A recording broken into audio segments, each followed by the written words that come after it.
Hello guys, we are back in new fanfic, and if enjoying this then please share and like part 1. Now let's start the fanfic. Tsunade Senju was relaxing in the hot springs in Konoha. She never thought that she would be back in this place after she lost all that she has, but Shizune wanted to visit. How could she say no to the person that has been with her since her fiancé and Shizune's uncle, Dan, died during the Second Shinobi World War? She stayed for varying periods of time, but never fully resided in Konoha, to visit her cousin Kushina. However, after she died 13 years ago, she had no one left in her family aside from Shizune, who could be considered her daughter at this point, not just her apprentice. Anime and manga. Nevertheless, she was back in Konoha and she wanted to keep this quiet. The last thing she needed was her sensei, Sarutobi Hiruzen the Sandaime Hokage, to find out she was here and nag her to convince her to stay. She brought a saucer of sake to her lips to continue to enjoy the warm water of the springs. Her musings were brought to an end by some loud shouting that was going on beyond the wall that separated the springs from the outside world. What truly caught her attention, however, was the word, pervert, that was being shouted out. Though she didn't want to reveal herself, she could not stand perverts, especially if they tried to peek on her like her former teammate Jiraiya. She got out of the water and wrapped herself in a towel before making her way outside to punish the peeping Tom. Naruto Uzumaki was having a bad day. First, his sensei ditched him for Sasuke Tem, saying that he needed his help more. Sure, Gaara was strong, shockingly so. I mean, the punishment that he took from Bushy Brows, who battered him around the preliminary arena, was outrageous, but he needed help too. Neji had shown that he is more than willing to fellow Konoha shinobi. At least Gaara has the excuse that he was fighting a foreign shinobi. Neji went mad just because he didn't like the other person's views, and knowing his luck, Neji would do just that. That's why he needed help. But what does he get? He gets passed on to some closet pervert that he beat with a single jutsu that wasn't even that cool. He was taken to the hot spring so he could learn how to walk on water, but ever since the second stage of the Chunin exams and that long-tongued Kunoichi had hit him where his seal was, controlling his chakra became really difficult. Maybe he should have said something. Well, that was for later. Now his new sensei was just knocked out by some long, white-haired pervert that summoned a frog that used its tongue to knock him out. Hey, what do you think you are doing, you pervert? Exclamation mark. Who the heck are you? He shouted. The man responded with by doing a weird kabuki dance. Who, me? I am known as the man that the ladies squeal upon seeing, the one that all men idolize and wish to be. I am known as one of the greatest shinobi to ever live. I am known as the Gamma Sennin Jiraiya. He proclaimed from the top of his toad. Gamma Sennin? Questioned a confused Naruto. Exactly, he stated as he dismissed the large orange toad. Hey, pervy sage, what are you going to do about this? Shouted an exacerbated Naruto while pointing at the man who was supposed to teach him for the 1 month before the finals of the Chunin exams. What were you doing anyway? The man began digging around in his pale green kimono top, saying, I was getting inspiration. I'm a writer for a brilliant novel. As he said this, he pulled out a familiar orange book that Naruto had always seen Kakashi-sensei reading. Oh, that's, stated Naruto. Oh ho, you know this book, do you? I've gotten quite famous here, he, thought the man with a wide grin. That's not a novel. That's some perverted piece of crap, you pervert, shouted a now angry Naruto. The man rushed forward to get into Naruto's face. Fool. I'm not just a pervert. I'm a super pervert, the man bellowed to the heavens. More importantly, what are you going to? Before any more could be said, the man he was arguing with was struck square in the jaw and was launched clear into the horizon that was accompanied by a battle cry.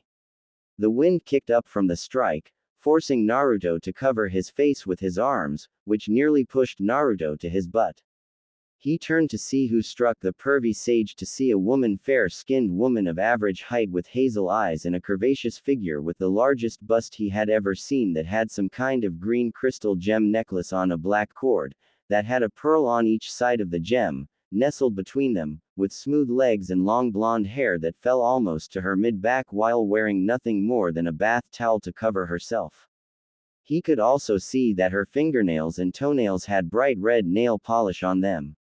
All in all, she was probably the most beautiful woman he had ever laid eyes on, even more so than Sakura-chan and Haku.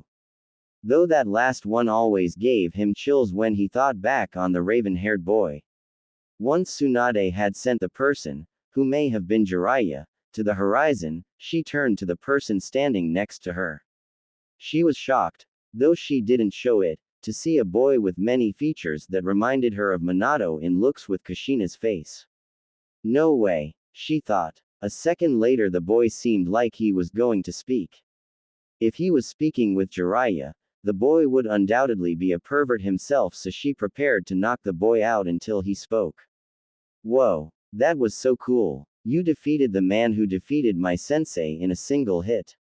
You even sent him flying. That's so cool. He nearly shouted, but his enthusiasm seemed to remind her of someone she didn't want to remember. Hey, cool it, Gaki. Quit bouncing around. Naruto turned to her with a glare. Hey, my name is not Gaki. It's Naruto Uzumaki and I'm going to be Hokage. And since you beat the guy that beat my sensei, you should be the one that trains me for the Chunin exams. The words the boy spoke struck another chord in Tsunade's heart. Over this boy she saw an image of her little brother who this boy, Naruto, bore a striking resemblance to. Tsunade seized up for a moment before regaining her composure. No, was all she said as she turned and began making her way back to the hot spring. Naruto looked shocked before he spoke again. What? But you have too. That pervert knocked out the guy my sensei passed me off to and you beat the pervert, so clearly you have to train me. Plus, you are super strong, Oba-san. Once more some of the words the boy spoke began striking chords within her heart. She stopped walking and asked the boy without looking back to meet his face, Hey Gaki, who are your parents? At this question, Naruto's mood fell. He looked down at the ground before he answered. I don't know. I'm an orphan, he stated quietly. And if a switch had flipped, he began talking rather loudly again, but that's okay because I'm still going to be Hokage so that people will look up to me and see me. He proclaimed. Pieces in her mind were falling into place. If this boy was as old as she thought he was, then maybe, just maybe. Wait here, boy, I'll be right back. Without waiting for a reply, she walked back into the hot spring to change and collect Shizune and Taunton. Naruto, on the other hand, was dumbstruck. Was this lady going to train him? Is this the first person who is willing to train him simply because he asked? Hope welled within him. He made sure to plant himself in the spot he was at and wait for the beautiful and strong Oba-san to come back. Anime and manga. Tsunade meanwhile was plagued by thoughts. Maybe he wouldn't have died if he was trained better. Maybe he would have lived if he had a better sensei, thought Tsunade as she re-entered the spring. She located Shizune giving Taunton a bath in one of the corners of the pool. When she reached her location, she addressed her apprentice daughter. Shizune, when you are done, we are going to meet someone who is waiting outside, and no, it is not Sarutobi-sensei. As Tsunade walked away, Shizune was stunned. But my lady, if you don't mind me asking, who are we going to meet? Asked her apprentice. That, said Tsunade as she turned to freshen up, is what I aim to find out. Naruto waited patiently for the beautiful Oba-san to come out of the hot spring.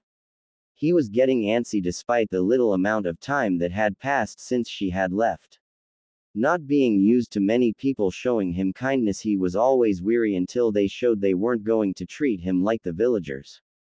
To his surprise, the woman came back.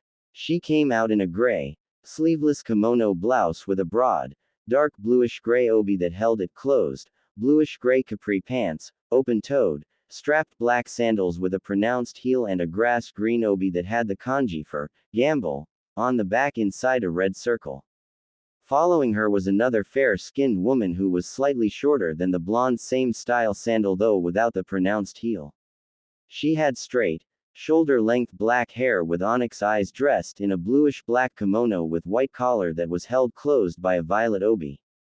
She also appeared to have a mesh armor shirt underneath along with a red collar. In her arms was a small pig that had red vest and a pearl necklace. Glad to see you still waiting, Tsunade told him. Now before I even consider training you, tell me two things. Do you know who I am? And do you know what it means to be Hokage? Naruto pondered his answers to the questions. Well, you are some kind of super ninja who is super beautiful and super strong who can beat anyone with a single hit. He said excitedly. The black-haired woman seemed like she was giggling behind her hand at his response. The second one though, that one stumped him. He thought on his answer long and hard.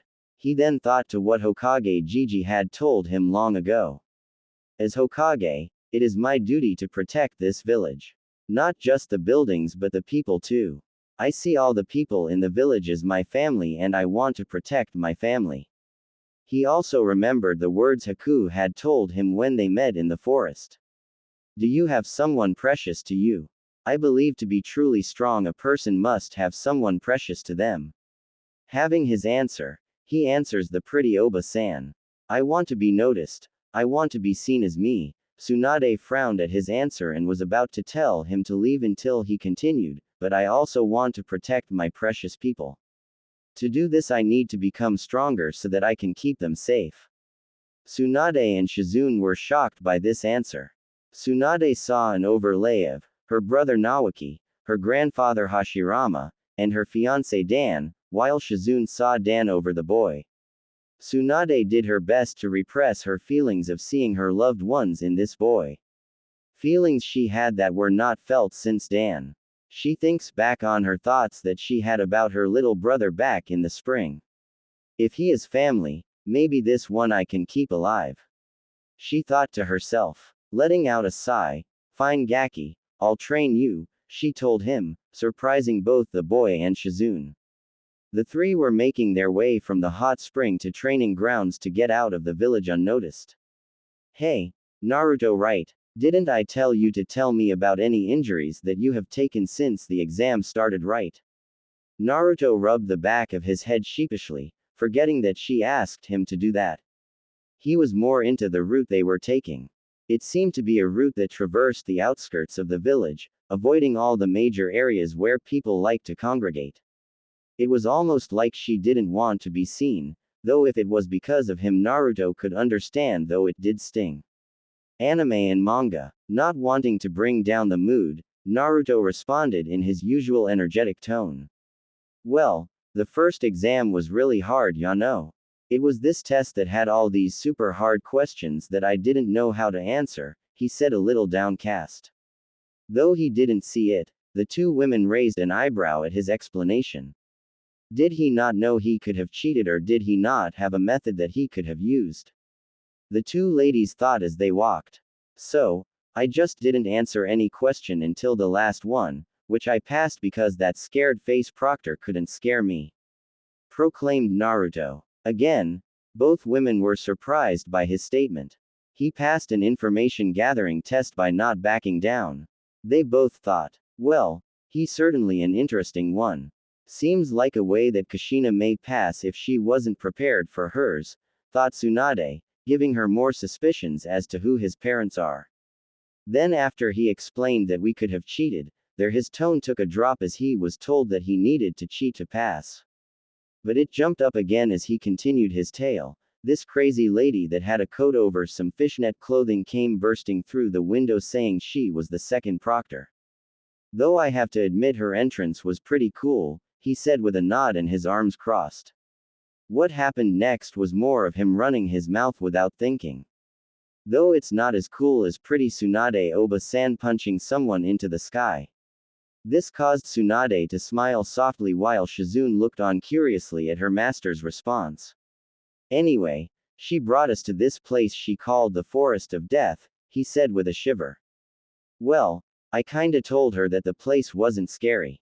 But then she threw a kunai that cut my cheek and licked the blood, he said with another shiver. Tsunade got a flat look on her face.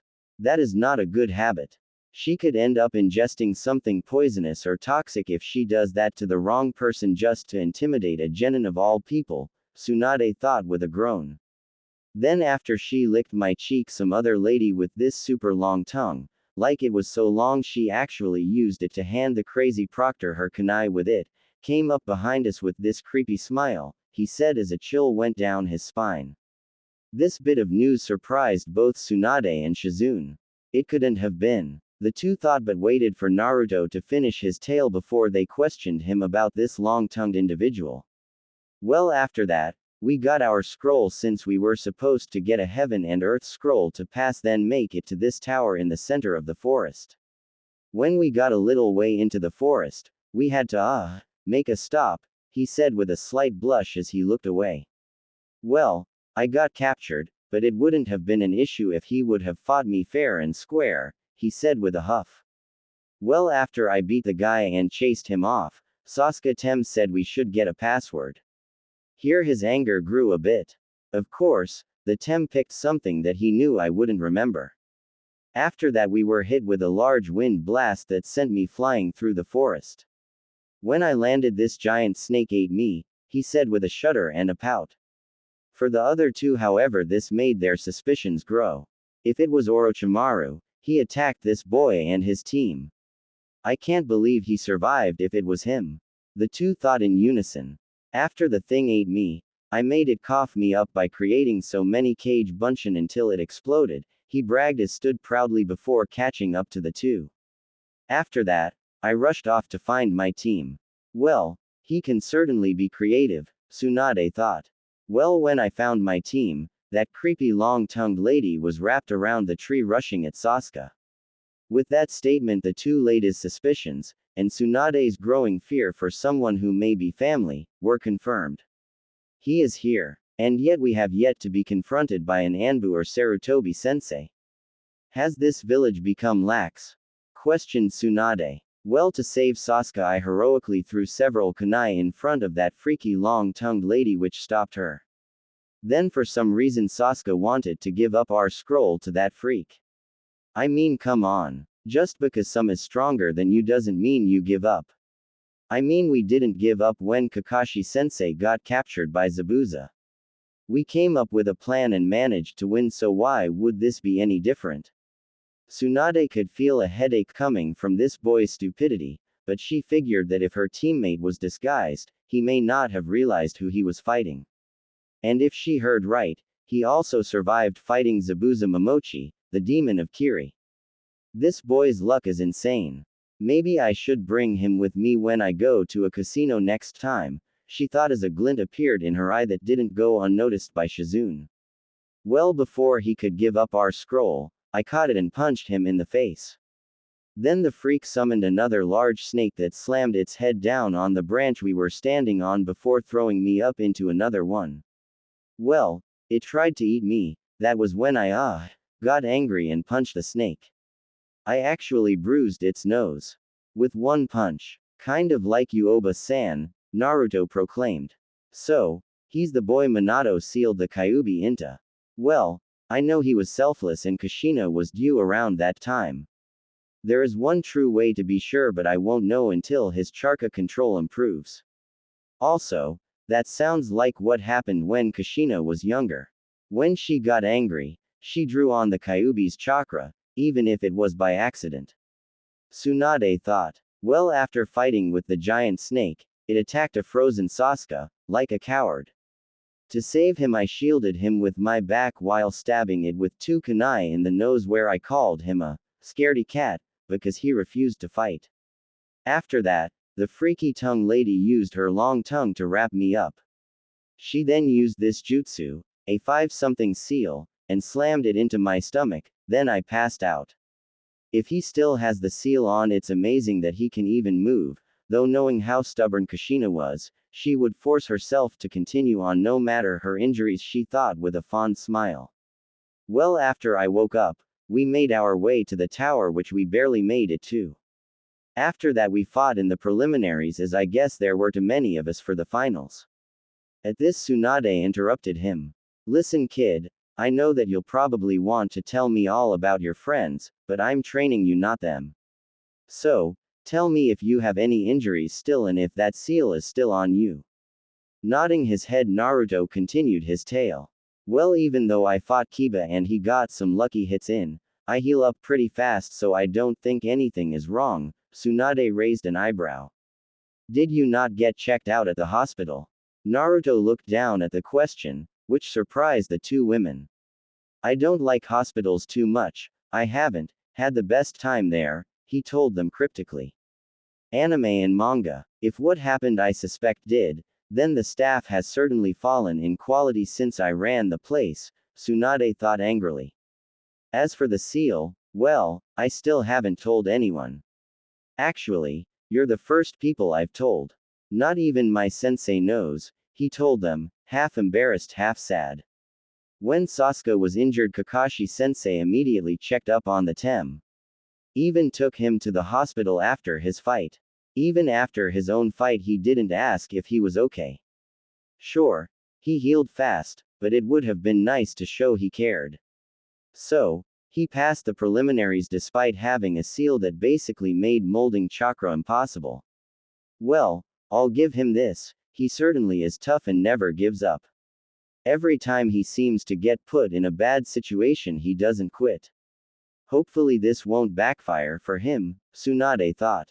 Shizune had her own thoughts on the matter. He reminds me of how Tsunade-sama described the Shodai when he was alive.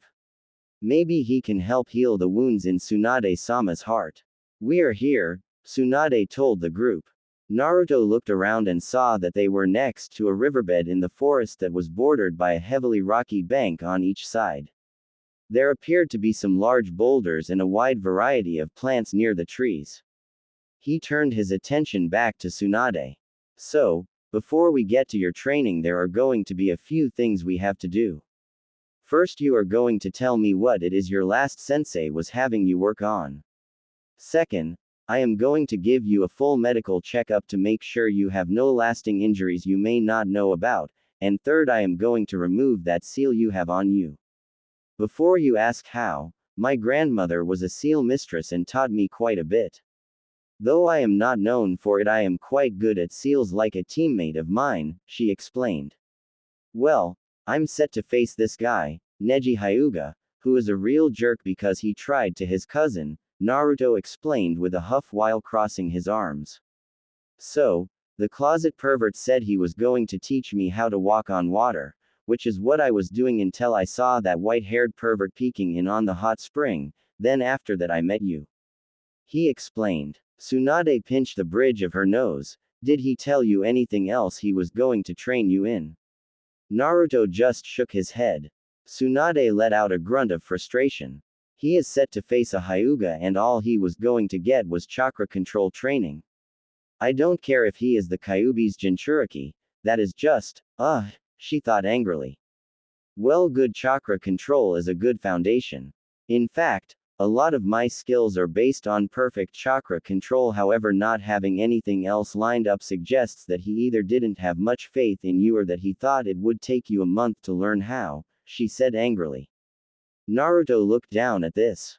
Yet another person that saw him as nothing more than the damn kitsune. So, under me you will not only learn chakra control, but, if your parents are who I suspect they are, then there is a secret technique I will teach you. Naruto was shocked. You know who my parents are? He asked in a desperate tone. Tsunade held a hand up to stop him. I said I suspect, but I can't confirm it until your chakra control improves, she told him. But why do I need good chakra control? I can already use a jutsu from the scroll of sealing. He protested. Just because you can use a jutsu doesn't mean you can use it effectively. If you can't mold your chakra properly, then you run the risk of either overloading or underpowering a jutsu, leading it to fail. If you use too much chakra, you could die, as not having any chakra in your body is the equivalent of having no blood, she explained. And in your case, it's worse. Naruto looked at her confused, for both the new word he hadn't heard before and how running out of chakra is worse for him. Seeing his confusion, she explained.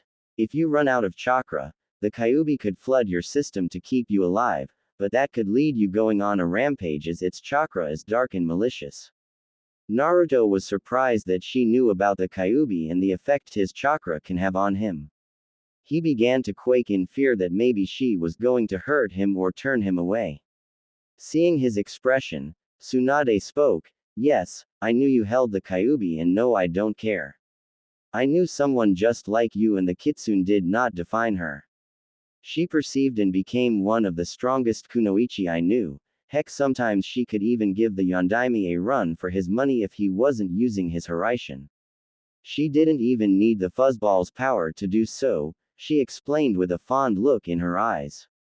Naruto was shocked. If she knew someone like him could be strong enough to rival the Yondaime, then his dream of becoming Hokage was achievable then. Really? Was she really that strong? Smiling down at him, she nodded. Yes, she was. She was also headstrong, stubborn, and had the will to never give up. The more she talked about this person, the more Naruto suspected he would get along really well with this woman. With this, his excitement exploding out of him. "Hey. So Oba-san, what are you going to teach me?" "Well, the first thing I am going to teach you is chakra control, since that is the basis of what I use. I will also teach you how to fight without taking a hit. Since you are fighting a Hyuga, taking any kind of hit could prove fatal. And the last thing I'll teach you is physical conditioning, and not just working on your speed and strength. We will be working on flexibility and proper diet." Naruto looked at her confused.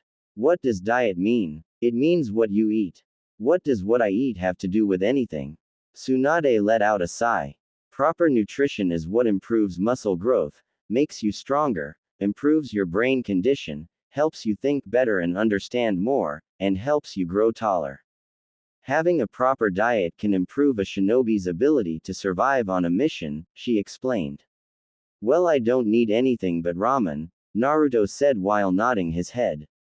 "Listen, Gaki, you may love ramen, but if it is all you eat, an opponent you face who has been eating a proper diet and is just as skilled as you will beat you, since his body has been properly fueled. Imagine training as hard as possible only to realize that your opponent wins because he was eating better than you.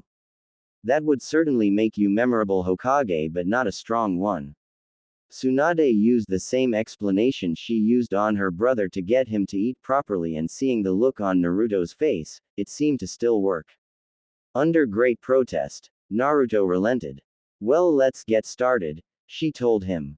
"Take off your shirt and jacket and I'll start your examination."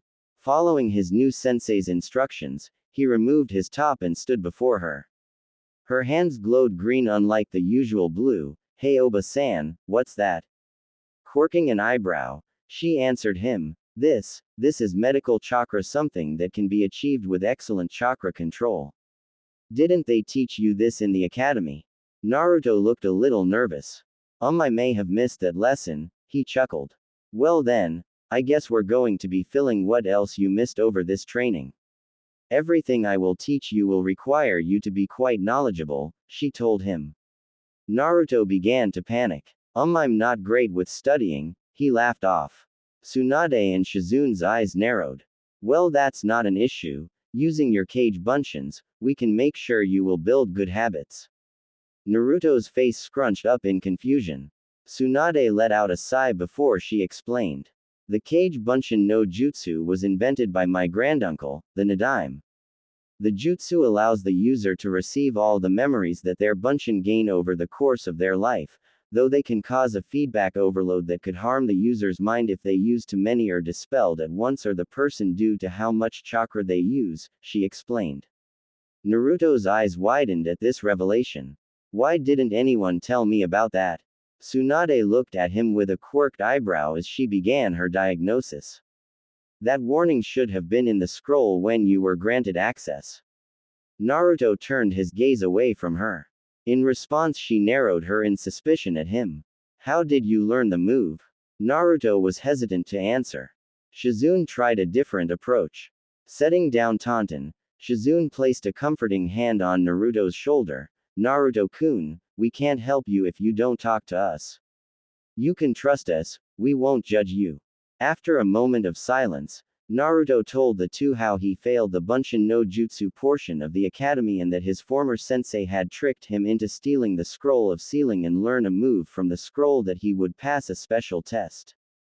Anime and manga. When pressed why no one helped him learn either chakra control to help him learn the Bunshin no Jutsu properly, he reluctantly told them, I was always kicked out of class, sometimes for asking a question, other times for trying to participate.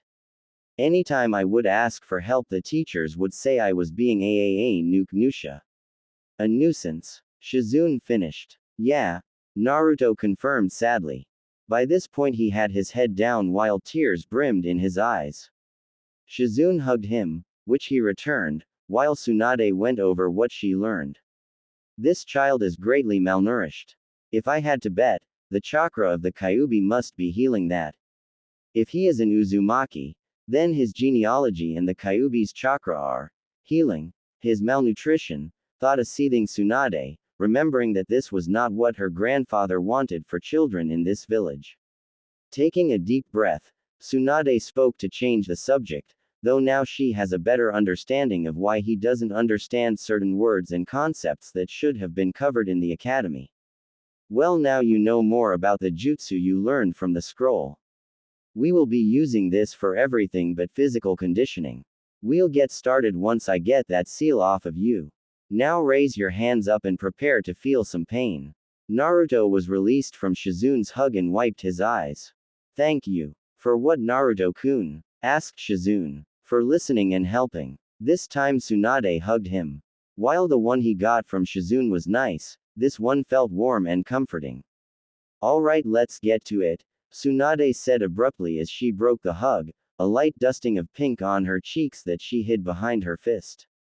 With a nod of his head, Naruto raised his arms above his head as the fingertips on Tsunade's hand light up with blue flames. Five-prong seal release, she cried out as she struck the seal on his stomach that made Naruto hunch over from the strike. As Naruto recovered from the hit, Tsunade turned to her apprentice. Shizune, use a henge and go into town, get some basic books on calligraphy, reading, and first-year medical books. While I may not make this boy a full apprentice, yet, he has quite a bit he needs to catch up on if he is going to be trained by us. Shizune's eyes widened in shock. TTT Tsunade-sama, are you sure you want me to help train the boy? She asked hesitantly. Yes, while I will be overseeing the majority of his training, you have a different approach that he may listen to depending on the subject or if I get tired. Despite my age and who my grandparents are, I am biologically younger than my chronological age. The large amount of chakra his system has undoubtedly given the boy a lot of energy. That means we are more likely to get tired before he does, she told her apprentice. Hearing this reasoning, Shizune understood her master's way of thinking. Tsunade, same, if it's not rude of me, but why did you agree to train the boy? Tsunade looked at her apprentice before watching Naruto straighten up. Shizune returned to the riverbed to quiet the sight. While she had gone back to the village and got the texts that Tsunade had asked her to get, as well as lunch, she saw that Naruto had created well over 100 cage bunchins working on both the tree walking exercise as well as water walking. There was even a few working on separating different color sand in his palms. Shizune had to wonder where they got gray sand. Leaving that for later, she looked out to the two who were standing on the river while Naruto was going through taijutsu katas for the Tsunade's personal style, which relies on heavy strikes and evasion. As she often said, a medic that is taken out is useless to their team, so it is important that a medic never take a hit lest they risk the life of their squad. Subscribing to anime streaming services. Breaking herself from her master's lessons, Shizune called out to the two, Tsunade-sama. Naruto-kun, I'm back and I brought lunch. She yelled as she held up a convince store bag. Naruto was about to run over until his collar was grabbed by Tsunade, who used the hold to lift him from the water as she appeared to lecture him. He gave a pout before he seemed to relent and she set him back down on the water, though she didn't let him go until he had applied his chakra to the bottom of his feet. He called out to his clones, hey guys. Stop doing what you are doing. Eventually the clones all got to dry land. Naruto dismissed some of his clones. Based on how he gripped his head in the following lecture he received, he may have released too many that time. Sigh. Naruto, I told you not to release too many. Since they are focused on different tasks, when they dispel, your mind has to categorize everything that is coming in. If the information is not the same, then you may either take longer to process it or have it overshadowed by whatever else is being processed, making the training useless, she lectured. Naruto, being annoyed by the throbbing in his head, didn't realize what he said as he said it. Well, if you're so smart, why don't you train like this, you? He snapped. He gulped when he realized what he did before robotically turning to face Tsunade. He. Sorry, I didn't mean to snap, he said nervously. Using her monstrous strength, she threw Naruto by his jacket to shore, aiming to clip a few of his clones in the process. Her aim was on point, nailing 8 of his clones with the orange-clad blonde. With a smirk, she walked back to shore, as Naruto pushed himself up. She stood over him, a manic grin on her face as she asked, "Have you learned your lesson, Gaki?" Naruto quickly nodded his head. He placed his hands in the ram seal and began doing his best to follow Tsunade's instructions when dispelling his clones. Though he went slower than originally instructed after a few attempts, resulting in too many being dispelled, giving him another headache. When he was done, he joined Tsunade, Shizune and Taunton, who had been laying under the trees, for lunch. "Hey Shizune-chan, what did you get? Did you get ramen?" he asked excitedly. Despite letting out a low giggle, "No Naruto-kun, I got us bentos that have rice, chicken, and an assortment of vegetables. And for Taunton, I got you vegetable bento." "Oink," replied the excited pig. Shizune got a nod of approval from her master while Naruto seemed dejected. "Ah, no ramen," he complained. Tsunade gave Naruto a look that told him to be quiet. "Naruto, what did we talk about when it comes to diet?" she asked as her tone got darker. Naruto gave a thinking face as he tried to recall what she told him. Suddenly a light bulb went off over his head. "That eating right makes strong, Shinobi," he repeated enthusiastically. With a smile she gave a nod. "Correct, and eating your vegetables along with protein is one example of eating right."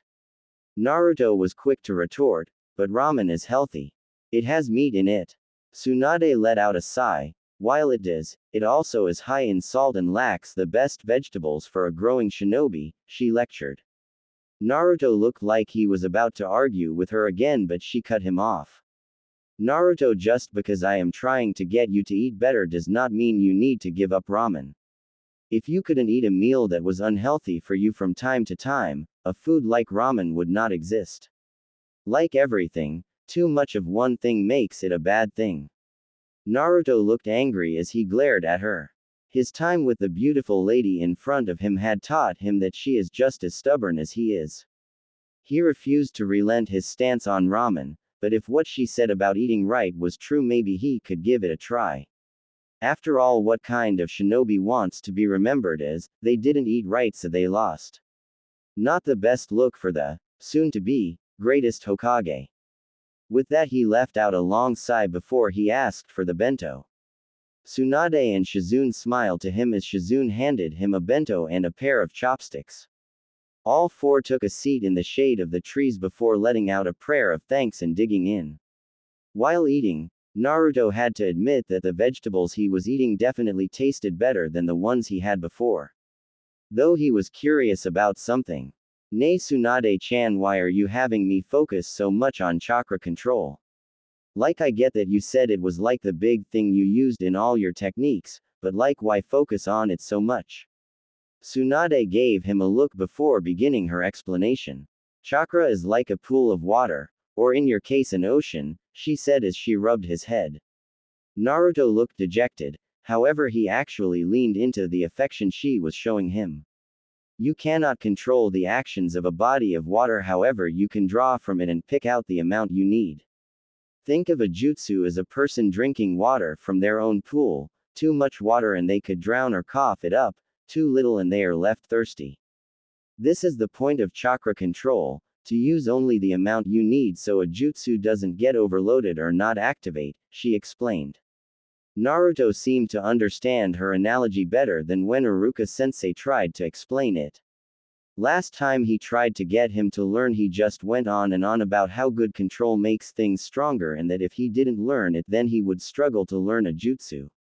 Well, he learned the Kage Bunshin no Jutsu without good control. But wait, I learned the Kage Bunshin no Jutsu and you keep saying I'm wasting chakra. How can that be true if I keep making Bunshin? Tsunade gave him a small smile. Good question. You see, the Kage Bunshin uses a lot of chakra to make, so it is difficult to overload them. However, have you noticed that it's easier to make massive amounts of them rather than a few? Naruto thought about it for a moment before nodding to her question. See, this is due to your control. The higher the control, the easier it is to use a small amount of chakra to use these large jutsu like your Kage Bunshin. Imagine how many more you could make if you didn't need to try as hard to make so few of them. Naruto got a contemplative look, then his eyes lit up at the thought. There is something else to keep in mind. Some Kekkei Genkai that are chakra-based could also activate or be usable to their owner as they are able to easily mold their chakra, she explained. Naruto got excited. So are you saying I could have a cool ability like Sasuke Tem? Tsunade shrugged. It's possible, but this only applies to chakra-based Kekkei Genkai as their ability to mold their chakra is tied directly to their ability to wield said abilities. Then Naruto got skeptical as something struck him. But wait, if I have so much chakra, shouldn't it not matter if my control is good? Tsunade shook her head. The biju in your gut only gives you large reserves and access to another source of chakra. The ability to control it is still all you. No matter how much chakra you have, if you can't control it, your instincts won't manifest the ability as it could result in its user's death. And in your case, running out has different side effects. Like I told you, if you run out, it will flood your system and make you lose control. However, if you can control your own, you can eventually control its if it tries to force some into you, or if you need to draw on its power should such an emergency come up, like when you fought Haku and that long-tongued lady in the forest. Subscribing to anime streaming services. Naruto looked both sad and eager, sad that he may have had a cool ability sooner if his control was better, but eager to see if he did. If all he needed to do was boost his control to make it happen, then he was more than eager to put in the work. Plus, if he could use the furball's chakra because of it, then all the better reason to get to it. Before he could get started, however, Tsunade put her finished bento and chopsticks to the side and got to her feet. If you need more of an incentive, then if you can get your control to my standards, I'll teach you how to do this. Eager to see what she would do, Naruto watched her walk on top of the river to stand in front of a massive boulder he estimated to be 5 times her size. He watched with rapt attention as she struck the boulder, shattering it to dust. Naruto was awestruck. You see, me punching this hard is a combination of chakra control and my muscle strength. While we may not be able to get yours this high by the finals, I can definitely show you how to do it with chakra if you get your control high enough. Naruto was practically jumping out of his skin.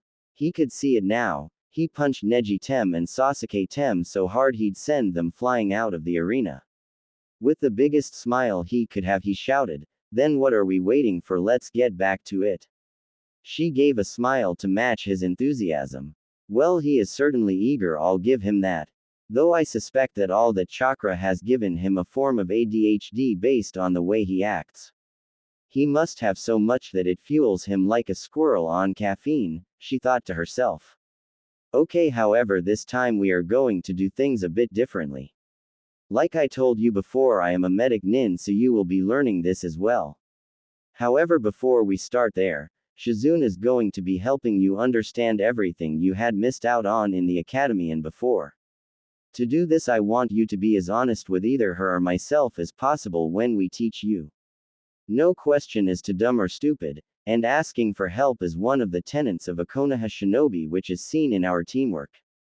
If you can't ask your fellow Konoha Shinobi for help, how can you rely on them to have your back when it comes time for a mission?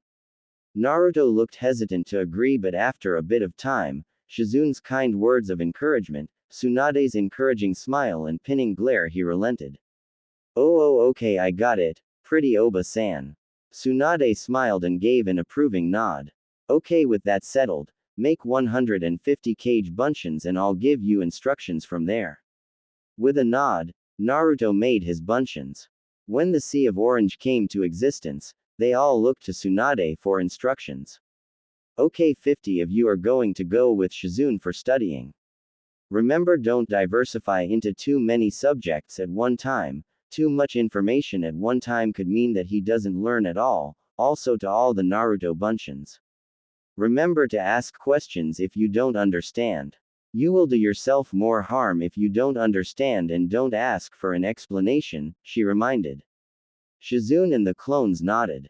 They went to tree line where Shizune used Doden release to make some desks for the buncheons to kneel at before cloning the books she brought so the buncheons could each have a copy as she taught.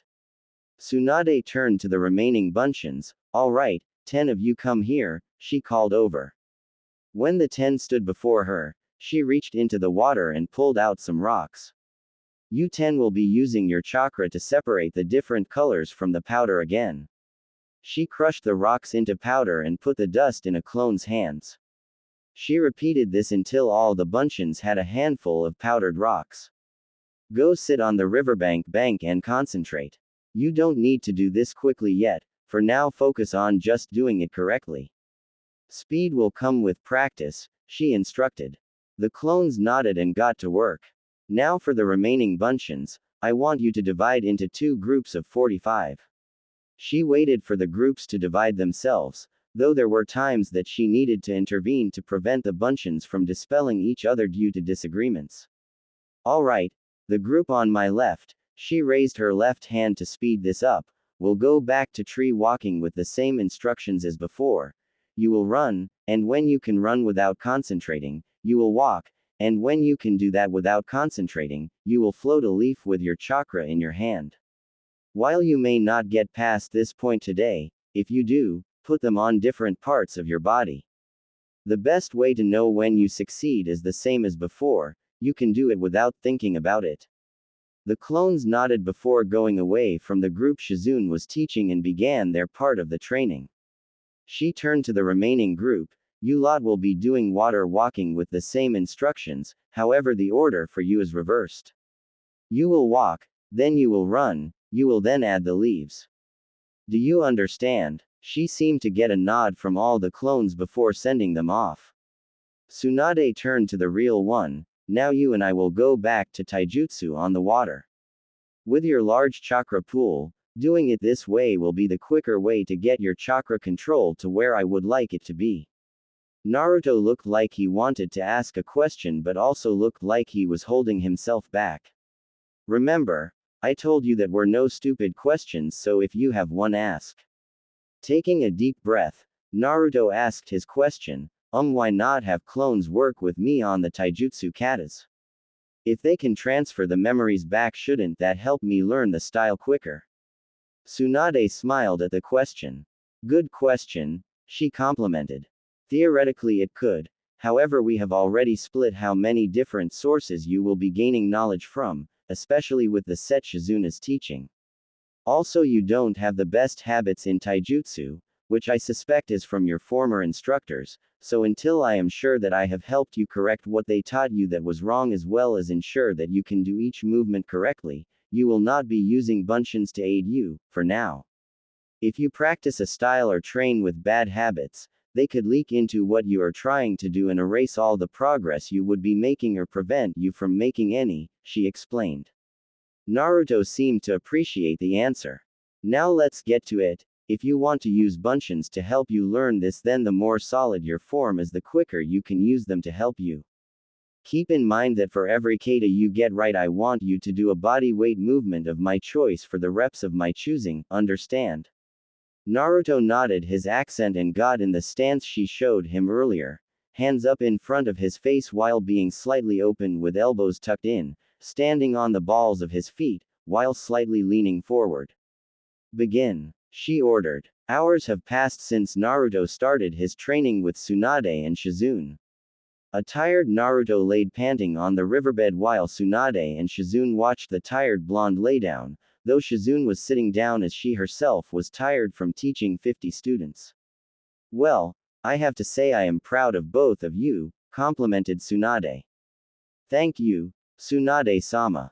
Yeah, huff, huff, thanks Oba-san, panted out Naruto. Well, let's get going. We can't stay out here without camping gear, and I really prefer to take a shower after today, commented Tsunade. Shizune stood to her feet while Naruto struggled to turn over. Tsunade rolled her eyes before she went over and began carrying Naruto bridal style. Naruto attempted to protest, however he was too tired. Hey, I can walk on my own, he said weakly after a while. Tsunade shook her head before shifting him to cradle his head on her shoulder, making Shizune get flashbacks to how she used to with her uncle. Hush Gaki, you're tired right now, rest up so we can get back to it in the morning, she told him softly, like how she used to do with her brother. Hearing this, Naruto smiled lightly before falling asleep in Tsunade's arms. Subscribing to anime streaming services. Shizune looked away with her eyes before she rubbed her arm. Tsunade gave her a quizzical look. Tsunade-sama, we never found out where he lived, she said with a dusting of pink on her cheeks. Tsunade also blushed in embarrassment before clearing her throat. Well, for now we will take him with us to the hotel. Hopefully he will be rested enough to tell us where he lives so we can at least get him a change of clothes. He's too tired to remember what to do if we tell him to meet us here tomorrow, Tsunade responded. Not seeing a better solution, Shizune agreed while packing the books they have before heading back to the village while Taunton stood next to Tsunade. As they walked back to Konoha, Tsunade asked, so what did you cover in his lessons? Well, first I did a basic assessment to see what he needed help with. I found out that while he could read and write, his handwriting definitely needs work. Tsunade expected some of this. Being the Jinchuriki of the Kyuubi, it would make sense that the boy could at least read and write, or else Sarutobi-sensei may lose him to a contract he signs without being able to tell what he agreed to, thought Tsunade. However, his academic knowledge has much to be desired. He seems behind in many subjects that should have been covered while he was in the academy. While he can do basic math, anything more complicated than that and he struggles. The same could be said about the general knowledge of the very village he lives in. It seems that his tale of not being taught at the academy seems to be more severe than he let on. He was very hesitant to ask questions at first, however after much encouragement on my part eventually his clones began to ask questions. From there he began to understand the material at a good pace. If this keeps up, I should be able to fix what he should have had in a few weeks.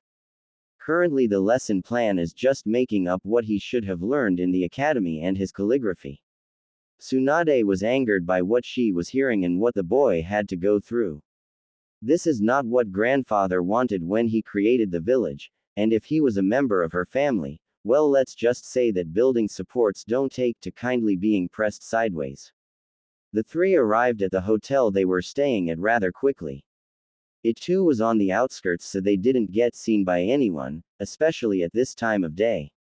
They discreetly made their way to their room, which Shizune got for Tsunade as she was still carrying Naruto. It was a fairly standard hotel room with 2 queen-size beds and a nightstand on each side of the beds. Tsunade set Naruto on her bed while Shizune placed the books on the small table the room had. Tsunade gently nudged Naruto awake. He opened his eyes groggily, and said rather quietly, Oba-san. Hey Gaki, you need to take a shower so you can sleep better, okay? But before you do, can you tell me where you live so can get you a change of clothes? Naruto nodded tiredly as he told them that he lived in an apartment that was on the top floor of his building located close to the academy. He was sure to tell them that it was in an oval-like building with a small deck, as well as the address.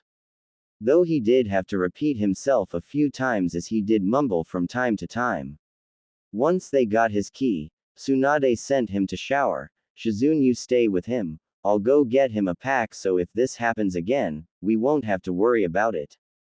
Shizune was about object until Naruto had trouble with the door. Shizune sighed as she went to help Naruto. Tsunade grabbed Naruto's key and headed out.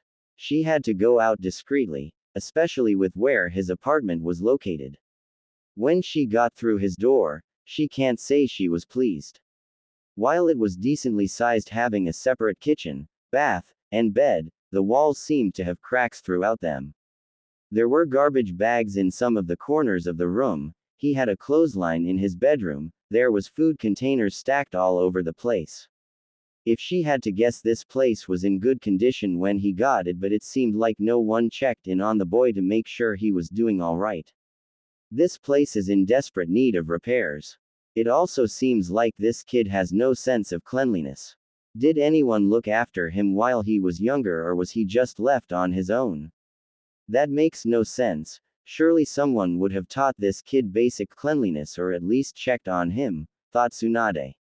She made a cage bunchen of her own that at least got rid of all the trash. At least he dusts and scrubs the place down, though something tells me he doesn't use sanitizers, she thought as she began to pack a backpack she suspected he used for missions. Once the bunchen left his apartment and threw the trash out, she made her way back to the hotel. When she arrived, she saw Shizune trying to convince Naruto to not put on his dirty clothes. Hey Naruto, I brought you some clothes. Put a clean set on, then get to bed, okay? Naruto nodded tiredly before going back in the bathroom to change. By the looks of things, when he got out, he seemed to have brushed his teeth as well. With this, Tsunade all but pushed Shizune into the bathroom, saying she was the more exhausted of the pair, so she needed to go next. Tsunade-sama sure has changed when she met this boy. She hasn't complained about not having any sake since the start of his training. I know it has only been a day, but I can't help but think what effect this boy has on her, she thought as she freshened up. When Shizune came out of the bathroom, she noticed Tsunade sitting in a chair watching over Naruto as he sleeps. Curious as to what her master was doing, Shizune coughed lightly, getting Tsunade's attention. Tsunade, realizing what she was caught doing, had a light dusting of pink on her cheeks as she moves to the bathroom to freshen up. What is wrong with me? Why am obsessing over this boy? Sure, he reminds me of them, but that can't be it, can it? She thought as she got ready for the night. When Tsunade left the bathroom, she saw that both Naruto and Shizune are already asleep, with Tonton taking up residency on Shizune's bed. Since Naruto was in her bed, she made her way over to it, resigning herself to sharing it with him. Noticing how peaceful he looks, she goes over to him and lightly pokes him on the forehead with a smile as an attempt to move him over slightly so she can also rest in bed. While it did move him like she intended, something happened that she didn't expect. Naruto had grabbed onto her hand after she poked him. By the looks of things, he was heavily asleep, and not aware that he did that. Not wanting to wrench her hand out of his grip and risk disturbing both him and Shizune, Tsunade decided that she would let the Gaki hold her hand as he slept, but she would sleep under the top sheet rather than both, to retain some form of modesty between the two. Tsunade was sleeping soundly in her bed. Something was keeping her warm despite being under the sheet of the bed she was staying while in Konoha. Whatever it was, she seemed to be holding it close based on the amount of contact she was feeling along her arms and bust.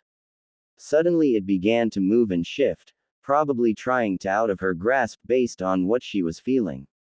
The problem was that whatever it was moving around within her ample bosom, which caused her to moan as if she was stretching while waking up. As her eyes fluttered open, she noticed a mop of spiky blonde hair wiggling to get free as she held its owner close to her. At least they were still under separate sheets, she noticed, with a barely noticeable tint of pink on her cheeks. She let Naruto go, allowing him to see what had held him so close in the morning. When he saw that he was snuggled into Tsunade's bosom, he became afraid. He was afraid she would hit him for being a pervert like she had seen him do to that white-haired man. He was sitting there, waiting for the punishment he believed was coming. Though he had to admit, they were very soft to the touch and rather pleasant to be in contact with, causing a noticeable blush to adorn his cheeks. Eventually Tsunade got out of bed. What could she do? She was the one that held him close to her, so she can't blame him for something he didn't do. She let out a long and heavy sigh as she stood, revealing to Naruto she was wearing a full body, violet, silk nightgown. Get up, she ordered. Once I am done changing, you will go and change while I wake Shizune. Once she is ready, we will grab some breakfast under a henge in the hotel restaurant. You will eat what I approve and the amount I tell you to get. After that we will go back to the riverbed and resume your training, understood? Naruto could only nod dumbly. He was in shock that she wasn't berating him, like his teammate would do if she believed he messed up or did something wrong, or being sent to the other side of the village like the white-haired pervert while being told he was a demon, and she wasn't going to train him anymore. He didn't come out of his shocked state until the bag he usually packed for long-term missions landed in front of him. He looked to see where it came from, only to see a now changed Tsunade moving to wake Shizune and by proxy, Taunton. Remembering her instructions, he quickly moved to the bathroom to get ready for a new day of training.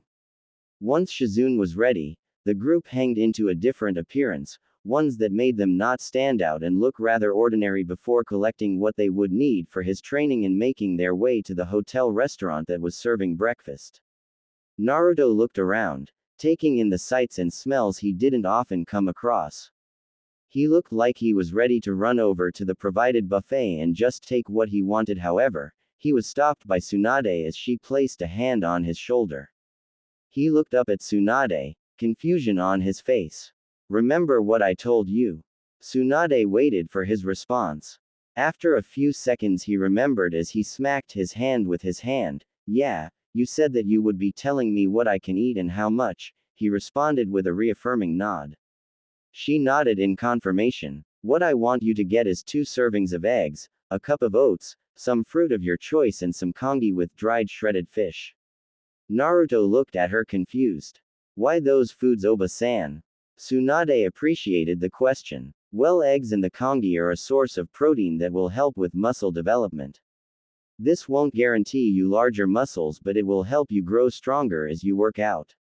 The oats are to help you stay full so that you do not need to stop training due feeling hungry as often. However, if you eat too many, it could hinder you by having you gain unnecessary weight.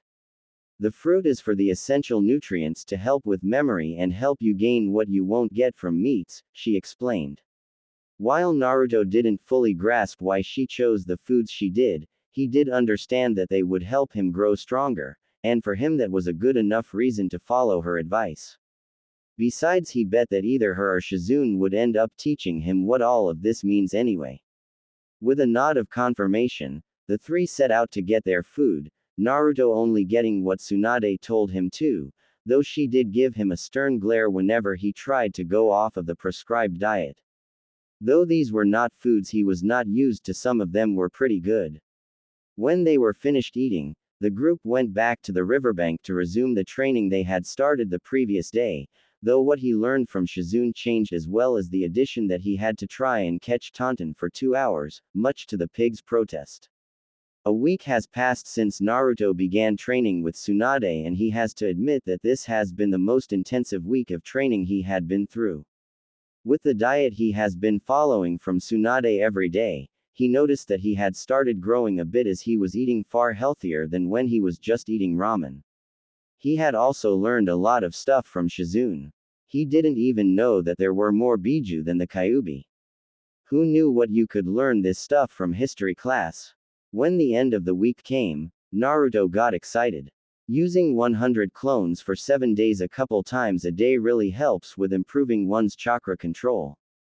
He had really gotten the hang of Tsunade's taijutsu style, especially the dodging part. He also learned to not call Tsunade Oba-san crazy, it gets her more riled up. When his control was dubbed good enough, Tsunade started to teach him her chakra-enhanced strength.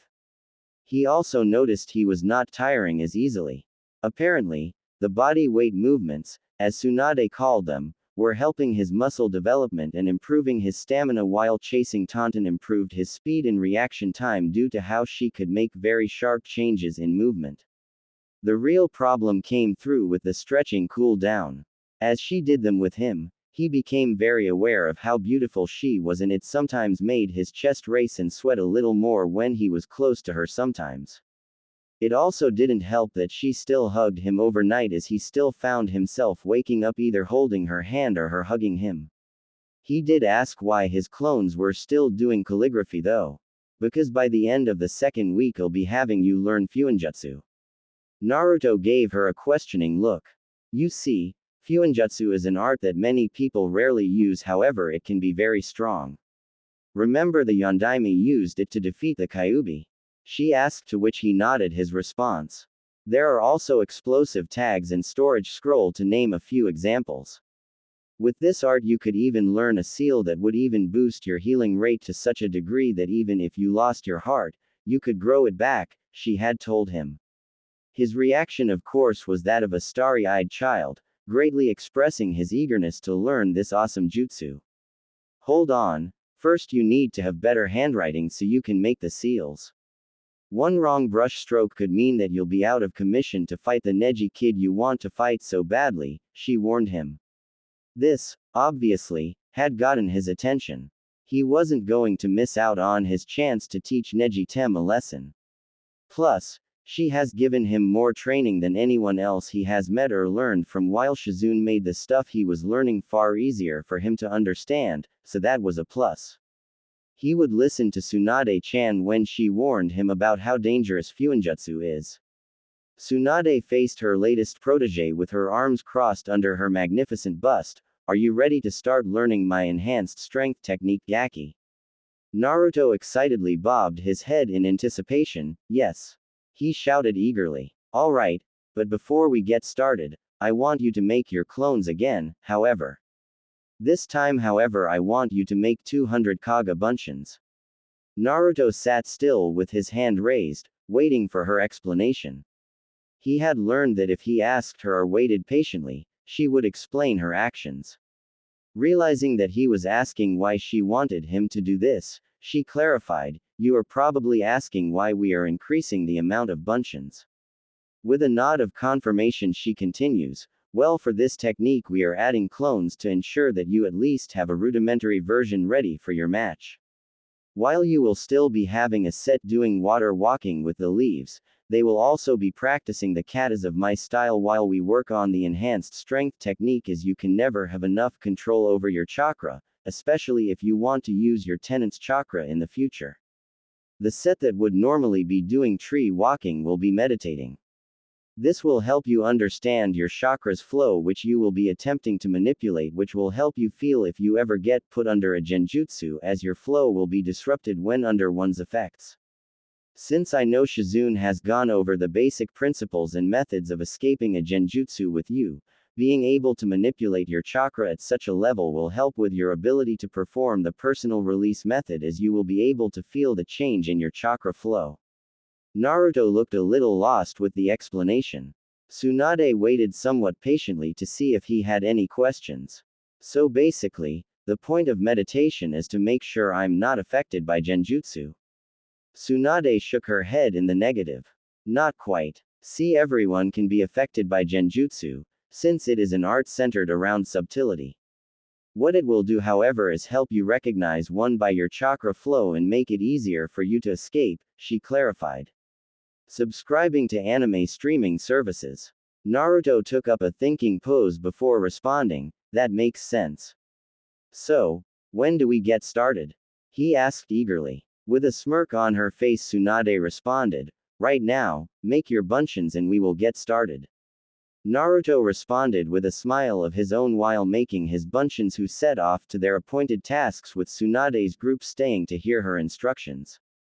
Alright, each of you take up positions along the side of the cliff, make sure you are evenly spaced between each other.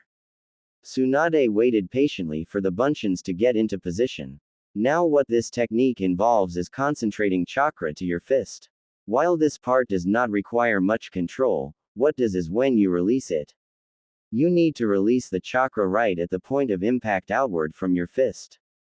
This is all about timing and control. However, since we have been working greatly on your control, you will need to work on your timing. Use small amounts of chakra, enough to slightly crack the cliff. You don't need to worry about using large amounts of chakra for now. The more chakra you use, the more damage your hits will do, but this is not what we are focusing on. For now, we want to get your timing down, understand? The Bunchins nodded in understanding before turning around to get started. Oh, before you start, she turns to the real Naruto. Every 10 strikes you do, I want you to do the following: 10 wide push-ups, 10 squats, 10 high knees, and 10 close push-ups, then get back to striking. For the clones, alternate which fist you strike with, stay in your stance the entire time even when you are feeling exhausted. Remember, when you get sloppy your opponent will strike their hardest, she ordered. With that the clones and Naruto got in their stance and began striking the cliffside. In the meantime, Tsunade made sure that the clones that were separating different colored crushed rocks had their material before staying mostly with the clones that were practicing their katas, ensuring they are keeping their form proper as they practiced. The Bunchins with Shizune have recently just finished the basics that Academy had went over. Due to this, the Bunchins had begun learning the basics of medical ninjutsu theory with the hope of being able to use the mystical palm by the third week in the month. Partway through the week Naruto brought up something to Tsunade's attention while they were eating lunch. You look like something has your attention, what's up? Naruto looked a little confused before telling Tsunade and Shizune what's on his mind. Well, something weird has been happening I guess with the clones that are meditating. It's like they can see these patches of blue around them. The blue patches also seem to have different levels of intensity, he told them. Shizune and Tsunade looked curiously at him, both suspecting the same thing. Tell me Naruto-kun, do these patches move as if they are alive? Naruto had to think about it for a bit. Yes. I sometimes see two moving a lot while some of them seem to have concentrations around certain areas like they are trying to use the blue energy, he told them. Naruto, you access this ability through meditation, correct? Naruto nodded in confirmation. I want you to mediate for me, then let me know when you start to see these blue patches, Tsunade ordered. After a while Naruto let Tsunade know that he can see them, though there aren't as many as when his clones were meditating. That's fine, tell me, do you see two patches close to you? Yeah, one is really bright while the other doesn't seem as bright, he relayed. That statement confirmed for the two women that Naruto was a censor, however they were curious how powerful this ability was. He mentioned before that he could see the blue being manipulated to maybe he can even see a person actually molding their chakra. Naruto, I want you to follow the brighter patch as you meditate. Let me know if you can see any shifts in the patch. Okay Oba-san. With that, the bigger patch started to slowly move away from him. After moving around for a bit, Naruto noticed that it seemed like the blue was gathering at a specific point before it was unleashed. A loud crack was heard and the gathered blue was gone. Naruto opened his eyes quickly to see that Tsunade was standing in front of a downed tree that looked like she just punched it. She was also standing where he had seen the bright blue patch in his mind. Naruto, were you able to follow the movement of the blue patch as well as when it became concentrated within it? Asked Tsunade. Naruto quickly nodded his head. Yeah.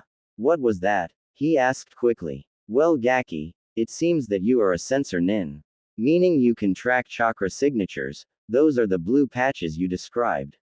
You can even see the chakra a person had being molded, which is uncommon for a sensor. Does that mean I have a super cool and unique skill? Asked an excited Naruto. Tsunade rubbed the top of his head. Yes it does Gaki, however that means that your meditating clones will have to work on this ability since you may be able to take it further if you get used to it, she told him. Alright, let's get to it then. Shouted an excited Naruto. Alright, when you make your clones send the group to where they are going to meditate. I'll give them their instructions then, in the meantime have your other clones continue the route we have been using thus far. With a nod Naruto created his clones and joined the ones that were punching the cliff. The group that was to meditate waited patiently for Tsunade to give them their instructions. Ever since he was able to get his large reserves under control as well as spending time with Shizune and Tsunade, his need for attention had fallen off a bit as well as his chakra-induced ADHD seemed to be a thing of the past. Now instead of being a squirrel on caffeine, he was just an excitable 13-year-old, who Tsunade had to admit she was enjoying his company as well as him being her cuddle buddy, though she won't admit that part to anyone. Alright, listen up. When you are sensing the chakras around the area, I want you lot to focus on individual signatures before trying to look for groups. Focus on the molding of chakra in the patches. See if you can trace to where the chakra is being molded at and making the images clearer. I suspect that you could fully see a person's shape, not just the patch, if you can see the molding. Some of you, I want to spread your range as far as you can. Lock onto signatures of animals if you must. You will see, especially with this ability, that animals have their own chakra as well. Use them to work on practicing seeing far away targets that are well beyond your line of sight, she told them. With the instructions given out, the clones got to work. After a long day of training, Naruto was once again dragged to Tsunade and Shizune's hotel. He didn't mind it, he just wished she wouldn't carry him there. It was nice though. He felt safe and warm with Tsunade, though he still woke up a little tense that she would get angry with him because of how they woke up. But it was nice to not wake up in his lonely apartment. He liked that through his conditioning he was getting faster and lasting longer when he was training, especially the dodge training she always had him do after lunch and before their cool down. Their after training stretches still made him feel a bit heated in his chest, and he was certainly doing his best to hide the blushes he got when she smiled at him. As the trio entered the hotel room, Tsunade had something for him to work on. Naruto, she called. He looked at her through tight eyes. I want you to spend some time using your sensory ability to sense the people that walk by the hotel and track a group for as long as you can. Naruto looked at her like she was insane. He was really tired. How was he supposed to stay awake long enough to track a group of people in Konoha? She apparently knew what he was thinking, since she turned to him and said, Naruto, just because you are tired isn't an excuse. When you are out on a mission, will you let your responsibilities to your team go simply because you are tired? Will you give up in a fight because you are tired? These questions made him remember his training back in Wave. He had trained all through the night on multiple occasions just to get the tree walking exercise down. This was no different. With his mind set, he ran towards the bed before he was stopped by Tsunade. Sit on the floor. You are still grungy from training and I don't think you want to sleep in sheets that will smell like your day of training, do you? Naruto rubbed the back of his head sheepishly. You're right, Tsunade-chan, he replied, not thinking about the suffix. Naruto took a seat in the middle of the room before training his sensory ability. As Naruto rushed over to begin meditating, he didn't notice that Tsunade was developing a blush, however Shizune did. Tsunade-sama has changed since she has met Naruto-kun. For some reason she has been getting awfully close to him. It's like she is treating him as a younger brother and she didn't want to continue on that path as she didn't see the older woman treating anyone like that since her uncle's passing. That was why she constantly gambled and drank sake, to try and repress the memories of both Dan and Nawaki. But she isn't freezing at the sight of blood anymore. I mean, sure, she locked up when he cut his knuckles open or bled a little from dodging what she threw at him, but now it seems like she is over it. What has caused this change? What does Naruto-kun process that has helped Tsunade-sama? Questioned Shizune as she freshened up for bed. The end of the second week came rather quickly for Naruto. He was happy about all the training he was receiving. The calisthenics were doing wonders for him. Chasing down the stylish pig forced his speed and agility to grow, as was the dodge training he was subjected to by Tsunade. He could see it in the mirror at the end of each week. His physique had improved from being just lean to lean with definition, especially since she had dramatically increased the amount of reps she had him do each day for his calisthenics. Heck, he could even clasp his hands behind his back by reaching from the top and the bottom of his back, which greatly excited him.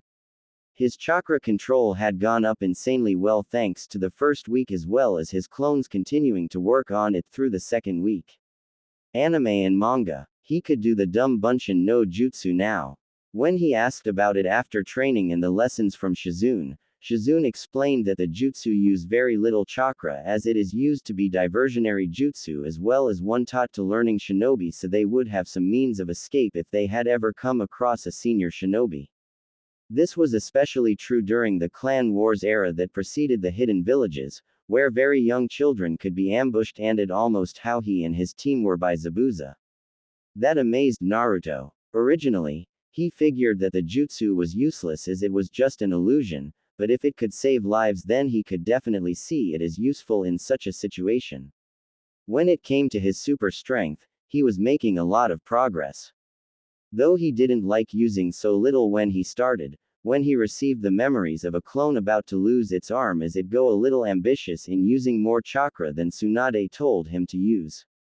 He had chills running down his spine from that one for the whole day. He also greatly listened to Tsunade when she told him what to do when practicing the super strength jutsu. When he is noting his progress, he was able to easily chip away at cliff face, putting spiderweb cracks in it as well as chipping away pieces every time he struck. In fact, she said he was ready to add more chakra to each strike. Alright Naruto, I think you are ready to add more chakra to your strikes. You have been able to add and control your chakra in every strike along the cliff face. Now I want you to shatter each boulder I make for you, Tsunade explained while Naruto stood eagerly in front of her while he had a set of clones doing the katas for Tsunade as she had a cage Bunshin overseeing his that were practicing while water walking. He still had a set with Shizune, studying the more advanced basics of medical ninjutsu focused on muscles and bones. She and Tsunade hoped it would help him pick his strikes better when fighting an opponent like a Hyuga who leave their torso vulnerable when they strike. He also had a final set that was meditating to better get accustomed to his sensory ability while also doing the powder separation training for multitasking, as Tsunade put it. Tsunade told him that by the final week she was going to start having him use it while dodging to start learning how to use it in combat. Create 60 cage Bunshins and we shall get started, she ordered. Eager to get started, Naruto created the number she wanted as she did a few seals before slamming a palm on the ground and shouting, Doden, Daichidokaku. She shouted as an entire field of boulders raised out of the ground. Naruto and his clones took up spots in front of the risen boulders, waiting for her signal to begin. As Tsunade crossed her arms under her impressive bust, she gave a nod to begin, though Naruto was blushing when he noticed it. He quickly shook his head before getting started. When the group finished lunch, Shizune had taken a set of Bunshins to resume his medical studies, with 2 sets of 50 went to meditate and water walk with leaves encasing both of his arms, while Tsunade took the real Naruto. Alright Naruto, it's time for dodge training. Are you ready? Tsunade asked. Naruto nodded his head affirmatively. Tsunade smiled, okay, I'm going to be throwing any projectiles faster as well as any strikes will also be coming faster. There will be times I will use my enhanced strength, you will need to use your sensory ability to determine which strike is enhanced so you learn to use the ability in combat. Naruto nodded eagerly with a smile on his face in anticipation for Tsunade's training.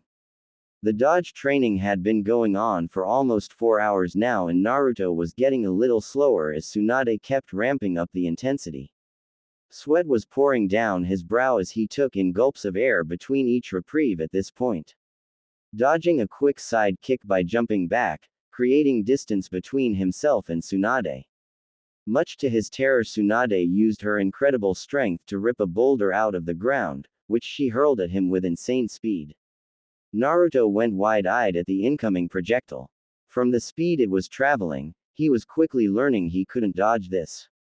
Firming his resolve, Naruto concentrated his chakra to his fist as he prepares to destroy the incoming projectile.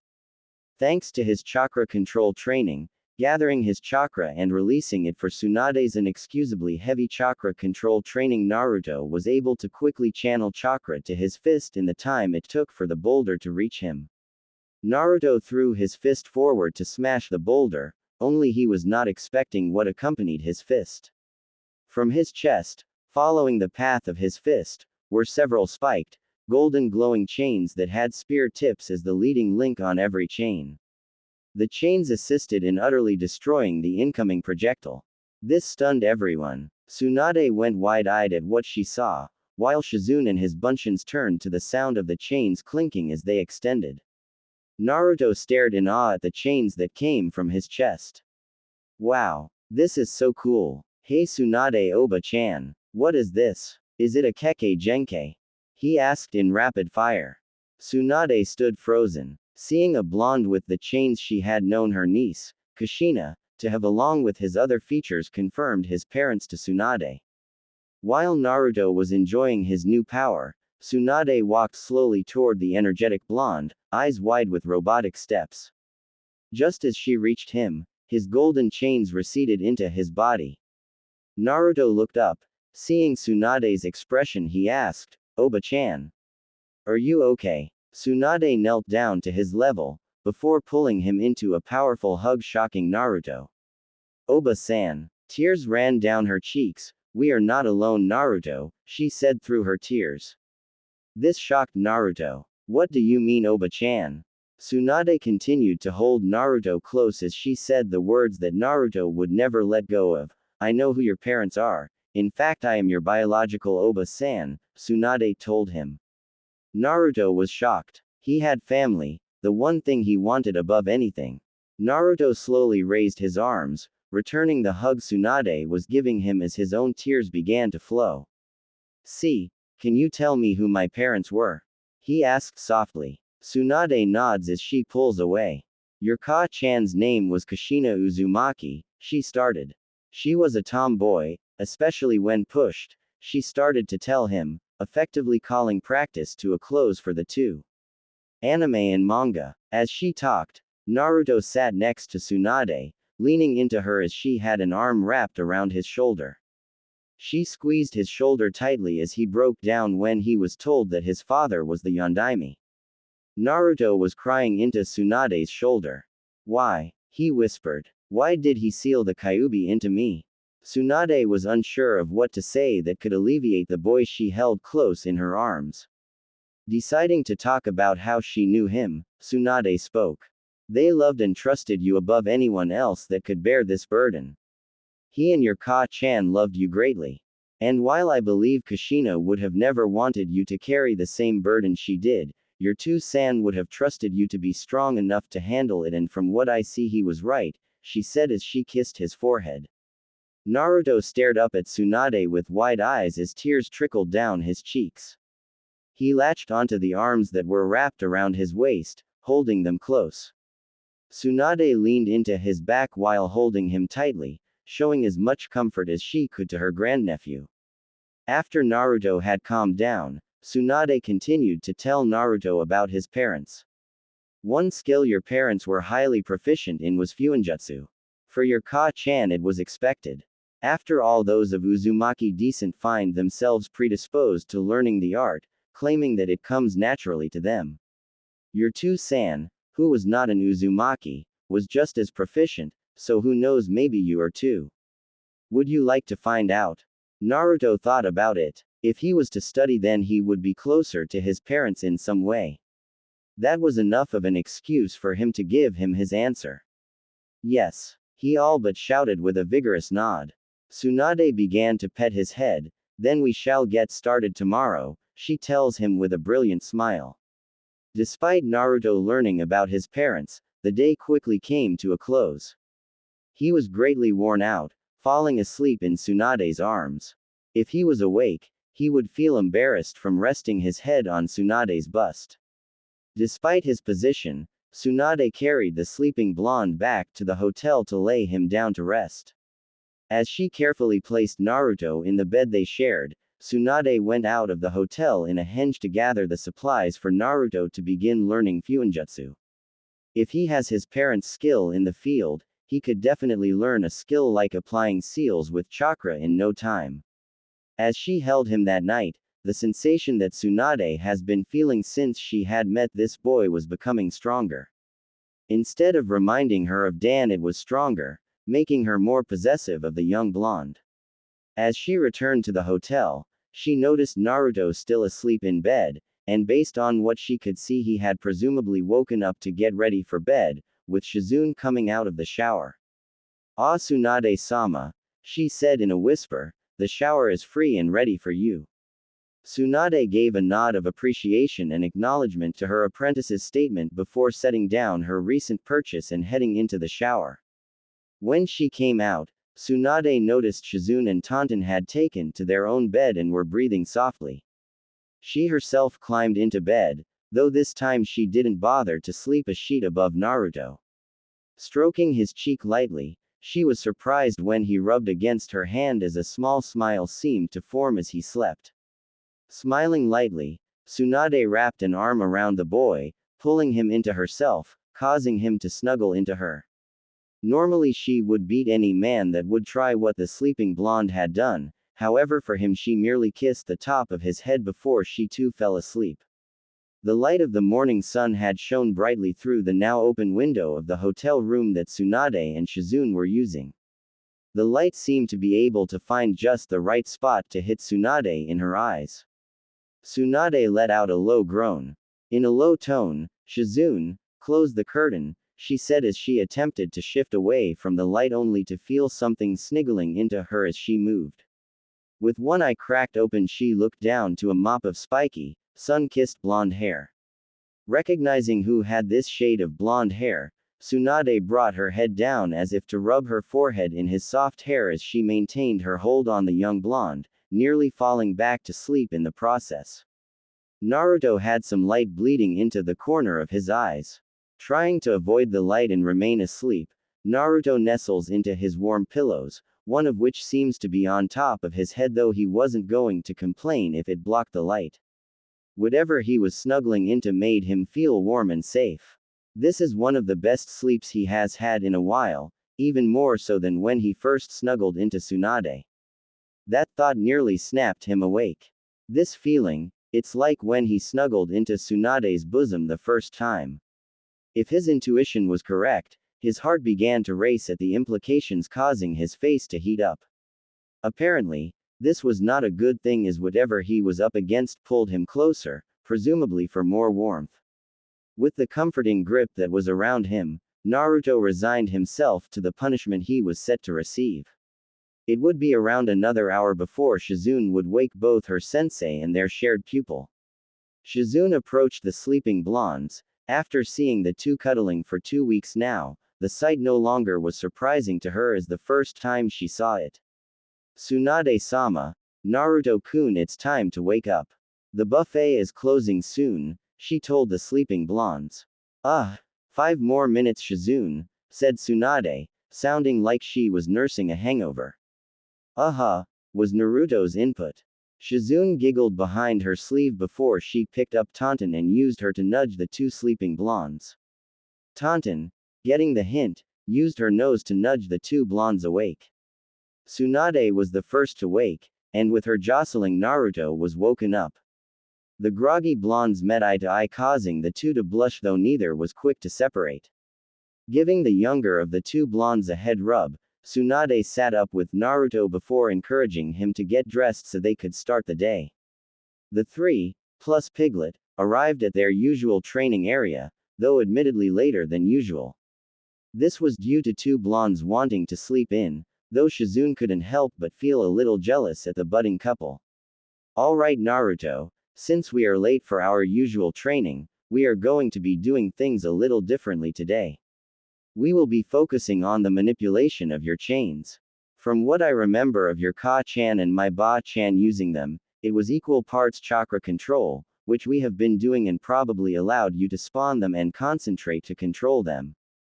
Both Kushina and Mito could alter their movements so that if an opponent dodged their chains, they could have the chain move to follow them or even stop them to make sure an ally wouldn't be harmed." Naruto was in awe of his Ka-chan's skill and his grand dance.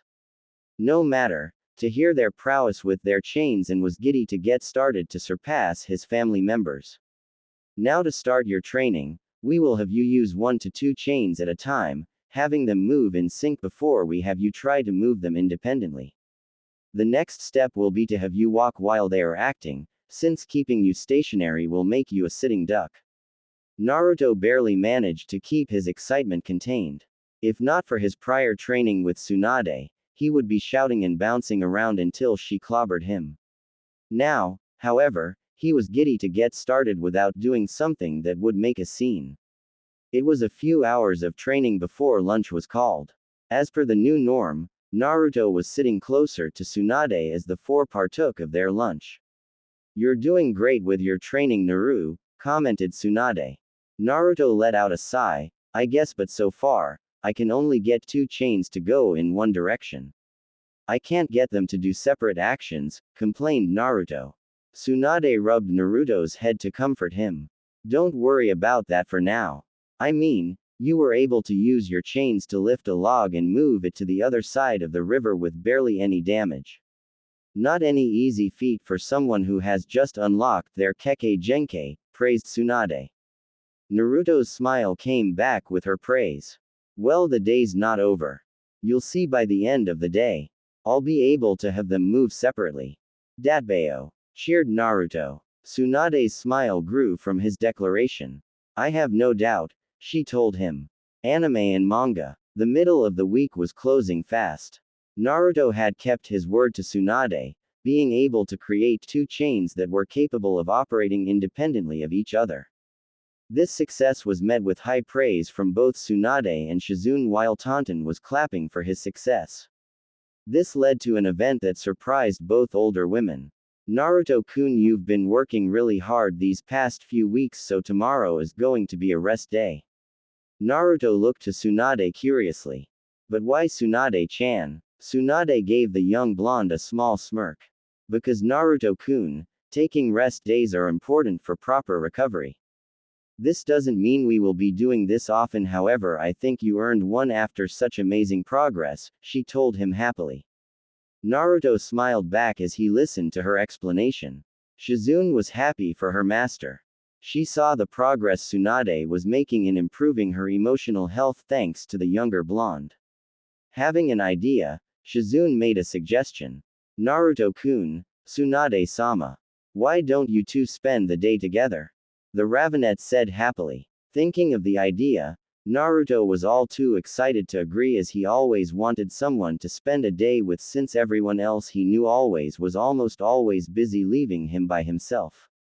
As Naruto was excitedly agreeing with Shizune's suggestion, Tsunade was mulling over the suggestion. While initially she wanted to refuse, she couldn't help but notice feelings she had been having for a while now made themselves known again. It also didn't help she looked into Naruto's sparkling yet pleading eyes, which destroyed whatever excuse she could have come up with. She was given one final push by Shizune, who noticed the indecisiveness the older blonde was feeling. "Oh, come now, Tsunade-sama, surely one day of relaxation will do no harm. After all, a day off can do wonders for recovery." Tsunade, now being pressed by her apprentice, was not sure how to handle the situation. While she could continue to deny the suggestion, it would make her feel conflicted. Within her were 2 sides, her fears saying that if she allowed another besides Shizune to get close that she would be hurt once more, and the other pushing her to accept someone once more into her life. Letting out a resigned sigh, Tsunade agreed to spend the day with Naruto. "All right, Naruto, we can spend the day together tomorrow." Naruto couldn't help but smile happily at Tsunade's agreement, causing him to cry out happily and bounce around like when the 2 older women first met him. His cheer got him a smile from Shizune, who was also happy that her master agreed to spend the day with Naruto. She knows that Tsunade has been making stride with her emotional pain since being around Naruto, but if this goes well then maybe her heart can finally be healed. Tsunade on the other hand had different feelings on the matter. "I hope that I do not regret this. I don't think I can take another loss of someone I get close to," thought a worried Tsunade. Before Naruto could get too into his happy cheering, Tsunade laid down a condition for their outing. "Hey, Naruto," called Tsunade, getting the younger blonde's attention. "When we go out tomorrow, I will be doing so under a partial henge. This completely stunned the boy. He couldn't figure why she would do that. Unless she didn't want to be seen with him. Before these thoughts could take hold, Tsunade explained herself. As you know, I am a celebrity across the village, and if people see me across the village, then we will have no privacy to ourselves, which will spoil the mood as people interrupt us to talk to me. If we are going to spend the day together relaxing, then I want it to be just us and no one spoiling the mood by trying to get in the middle of us. Hearing her explanation sort of lifted his spirit. At least she wasn't embarrassed to be seen with him in public. That being said, she continued, I will be only changing my hair color and hiding the mark on my forehead. I realize how bad it would be for me to hide my appearance when we are supposed to spend the day together, she stated with a smile. With the day coming to a close, the trio and Piglet made their way back to the hotel. By the way, stated Tsunade, after your shower this evening I want to check your progress on the seal I told you to start making on your forehead. Your chakra control and super strength training hasn't appeared to be hampered by the multiple areas you are channeling chakra to, but I want to see how far along you are with it. Naruto gave an affirmative nod. Well, that's because I have the best senseis as well as the prettiest, replied a cheerful Naruto. Tsunade found a light dusting of pink coloring her cheeks at the compliment.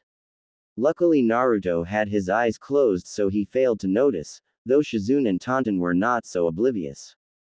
Once Naruto's chakra control was at a desired level, as well as learning he was family, Tsunade had begun Naruto's instruction in one of her other original jutsu that used the Byakugo on-in of the Uzumaki clan, Sozo Seisei. The seal was created by having a user store vast amounts of their chakra in a single location, to which Tsunade advises is the forehead due to ease of channeling chakra there, where they form a seal to store the chakra to be used in the Sozo Seisei technique as well as its more advanced version, Ninpo Sozo Seisei, Byakugo no Jutsu.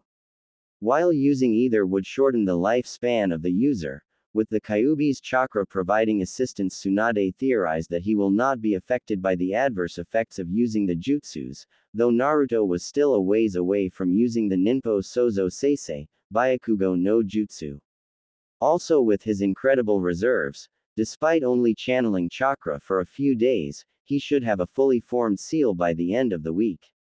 The morning came all too soon for the sleeping blondes, though unlike usual, Naruto was eager to start the day and enjoy it with Tsunade. Tsunade herself, on the other hand, was trying to stay in bed with her blonde cuddle buddy. Come on Tsunade-chan, Naruto loudly whispered from between her valley, we can't sleep the day away. Tsunade, in response to Naruto's words, merely rolled the two over so the sun was not peeking into her eyes. Just go back to sleep Naru, whispered a sleeping Tsunade. Really wanting to get their day started, Naruto had no idea what to do and was hoping Shizune would help him as he could hardly move to flail around, and he really didn't want to make any moves that could get him seen as a pervert. Sadly, Shizune did not help him as she too decided to sleep in.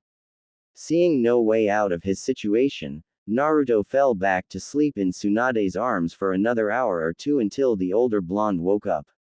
Tsunade let out a yawn as she awoke. Curious about the time, Tsunade looked towards the digital clock on one of the nightstands near her bed. Seeing it was nearing the afternoon, she attempted to wake the younger blonde.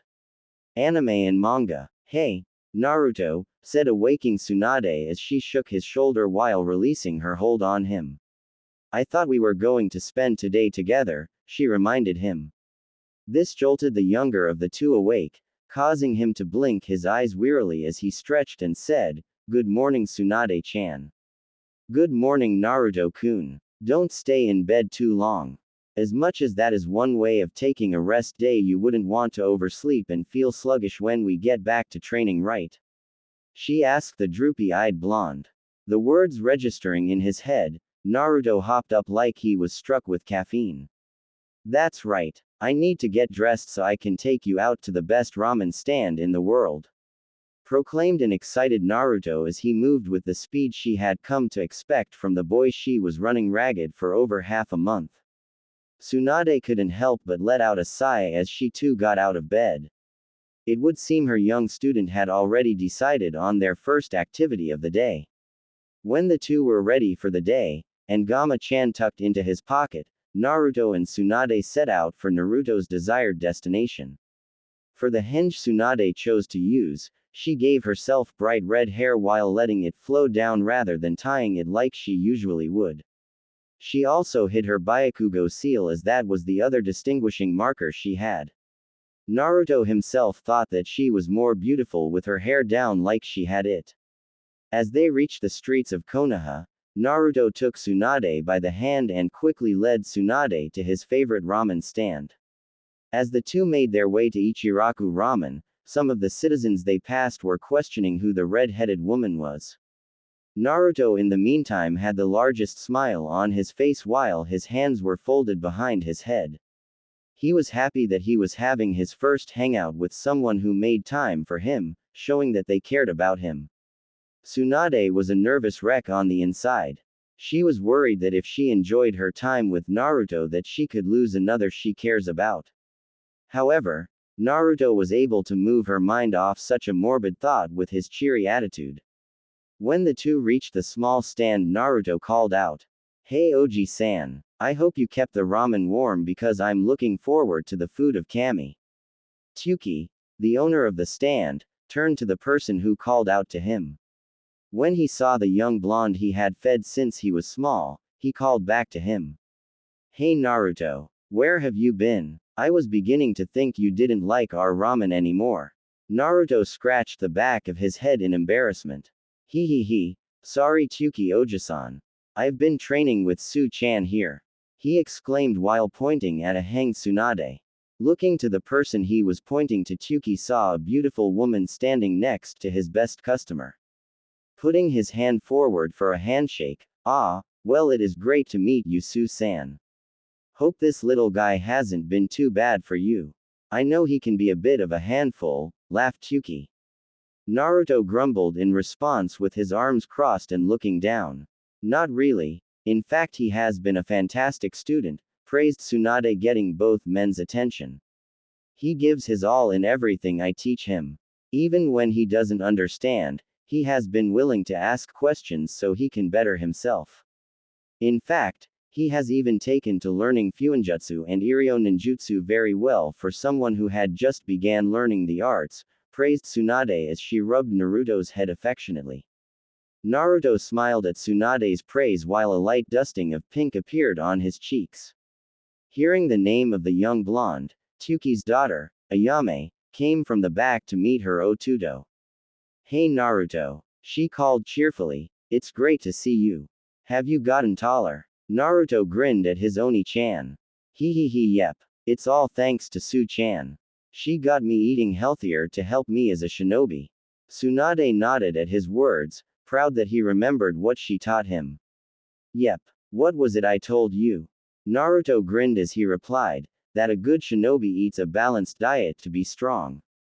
"Well, it's great to have you back," cheered Ayame. "So is this a free day, as one on a diet would put it?" Naruto cheerfully responded with the biggest smile any of them had ever seen, "Yep. It's a free day. And Su-chan agreed to spend the whole day with me," cheered Naruto. Tsuki and Ayame looked at the pair and couldn't help but smile. Ever since they had known the boy, he hadn't really gotten to spend a whole day with anyone who didn't have to do so as an obligation.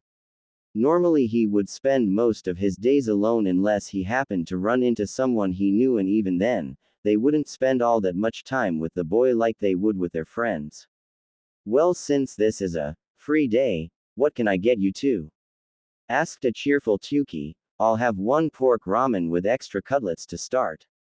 "I'll have a miso ramen with extra," Naruto said Tsunade with a grin while Tsuki and Ayame had a laugh at Tsunade's words. Alright, I'll get those right out," responded Tsuki. Naruto and Tsunade took their seats on the stools as they waited for their ramen. The pair spent their time in the ramen stand regaling each other with some of their mission stories. The few stories that Tsunade regaled him with were the ones that the history texts that Shizunen herself had gone over with him didn't mention. She talked about how his team was similar to hers, though she never had feelings for team's Rookie of the Year. She was very careful not to use names to keep her identity a secret, for now. Tsunade told Naruto about the time when she and her team were pinned down by some Iwa shinobi. One wanted to leave the injured teammate behind so they could escape, but she argued with him the entire time she was healing her injured teammate.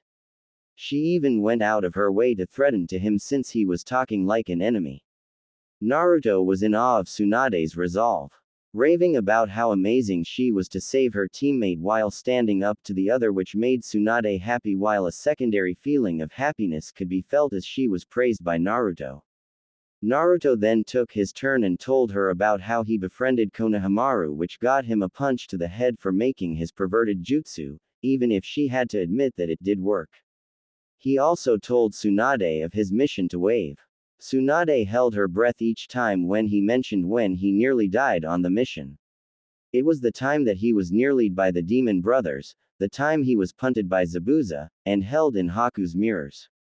Though she did get angry when he told her that it took an A-rank mission for his team to learn tree walking. She was so mad that she radiated a threatening aura that seemed to scare everyone within 15 meters of her but Naruto. He told her about Inari's rant about how he didn't know about suffering. What really got under his skin was that he spent his time crying rather than pushing forward. Tsunade internally winced at that. She was much the same way before she met Naruto, drowning her sorrows in alcohol and gambling before she met Naruto. He then told her about how he heroically saved Inari and Tsunami from two brutes that tried to kidnap them. Then he told her about the fight on the bridge and how he thought he lost Sasuke. He even told her about how he made his Nindo based on Haku's devotion to his precious person. By the time they finished their stories, Naruto paid the bill, and the shinobi left the restaurant, waving goodbye to the ramen stand owners. After their time at Ichiraku, the pair noticed it was nearly late in the afternoon. They certainly spent quite a bit of time at Ichiraku Ramen. Hey Naruto, you mind if we visit a spot I used to spend some time at when I used to live here in Konoha? Naruto shook his head, saying that he didn't mind at all. As the pair made their way to Tsunade's spot, the two were stopped when a shout was directed toward Naruto. Hey boss! Behind them, Konohamaru had called out to Naruto as he and his friends ran up to the two. Hey boss, who's that? Asked Konohamaru. This, said Naruto pointing to Tsunade, he was cut off by Tsunade. Hello, I am Mito, it's a pleasure to meet you, she said as she looked down to the three children. Recognizing the boy from Naruto's description, Tsunade knew who the brown-haired boy in front of them is. So you are this Konohamaru I have heard about from Naruto-kun. Konohamaru smiled as he happily confirmed his identity. The two shinobi then looked behind Konohamaru. Hey Kono, who are your friends? Coming back to his senses from Tsunade's praise with a shake of his head, Konohamaru and his friends began to introduce themselves. I'm Moegi, the prettiest girl in preschool. Check me out. The other boy went next. I love math. I'm Udon. Despite being known by the two shinobi, Konohamaru joined in, the most brilliant shinobi in the village. Konohamaru. In unison they concluded their introduction. Together the three of USR, the Konohamaru Corp. They shouted as they took up Super Sentai poses. An awkward moment of silence passed before Moegi broke it when she fully took in the hang Tsunade's appearance. Wow, you're really pretty. This got the girl a smile from Tsunade. Yeah, she is quite big, giggled Konohamaru as his gaze was a little lower than Moegi. Naruto, taking great offense to Konohamaru leering at Tsunade, proceeded to smack him in the back of his head before Tsunade got the chance to beat the growing pervert out of him. Hey, what was that for, boss? You were acting like a pervert towards Mito-chan. Don't do that, he shouted defensively. Why, is she your girlfriend or something? Tsunade had her eyes closed as there was a look of annoyance on her face, though there was the slightest hint of pink dusting her cheeks that three academy students weren't going to notice, while Naruto frantically shook his hands back and forth rapidly.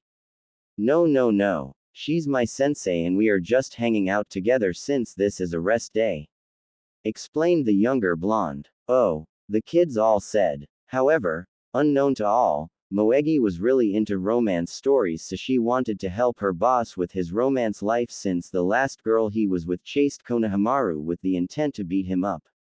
Figuring Mito was a better pick, she grinned deviously inside as she put her plan into action. Anime and manga. Well, we wouldn't want to keep you. Moegi grabbed Konohamaru and Udon by their wrists and pulled them away as she ran from the older pair. Bye, boss, she shouted over her shoulder. Have fun on your date, she shouted, all the while Konohamaru and Udon were protesting being dragged away. Tsunade and Naruto looked on awkwardly as the young kids ran away, though there was the barest hints of their heart rates accelerating in their chests at Moegi's words. Seeing as how they were alone again, Tsunade suggested they keep walking. The pair made their way to a spot Tsunade used to visit when she lived in the village. To Naruto's surprise, they were in a lush garden of flowers that rolled over several hills, making the place seem like something of a dream. Come on, Naru-kun, there is a perfect spot I used to lay and watch the clouds to enjoy the calm, she said as she dragged him along.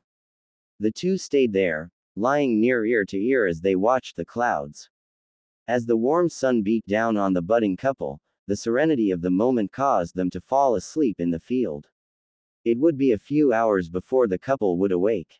As they stretched, Naruto positioned himself to lean against Tsunade's back. Feeling him pressing into her, she placed her hand over his, giving it a light squeeze. They both smiled at the contact.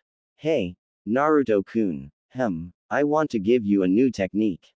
This one that me and my teammates are known for, she said as she stood to her feet. They turned to face each other. Are you talking about summoning? Asked an excited Naruto. Tsunade nodded her head before going through some hand signs and biting her thumb. Once she slammed her hand on the ground, a complicated seal array formed from the point of contact, followed by a puff of smoke. When the smoke cleared, Naruto was greeted to the sight of a horse-sized slug. The slug was a soft magenta with butterscotch orange stripes that ran along its length. Naruto was in awe. He had never seen a summon before, so he was practically on cloud 9. Slowly the slug began to cough something up. It seemed to be the end of a scroll. When the scroll left its mouth, Tsunade unfurled it in front of Naruto. She placed the large scroll on the ground, allowing Naruto to see some of the signatures of the contract signers like Tsunade and Shizune. Naruto looked back up at Tsunade, a silent question in his eyes. Yes, Naruto-kun, I would like you to sign the slug contract. I believe that with your current chakra levels and control you should be able to summon 1/20th of Katsuyu, stated a confident Tsunade. Naruto began to tear up slightly. This is the second gift he has received, with the first being his green goggles he used to wear that he received from Tsuki and Ayame. From his lessons with Shizune, he learned how closely guarded summon contracts were, so to receive one was a great honor and seen as a gift from the one who is the current holder. Tsunade brought Naruto into a hug, which he returned, and gently rubbed his back as he let loose a small amount of tears.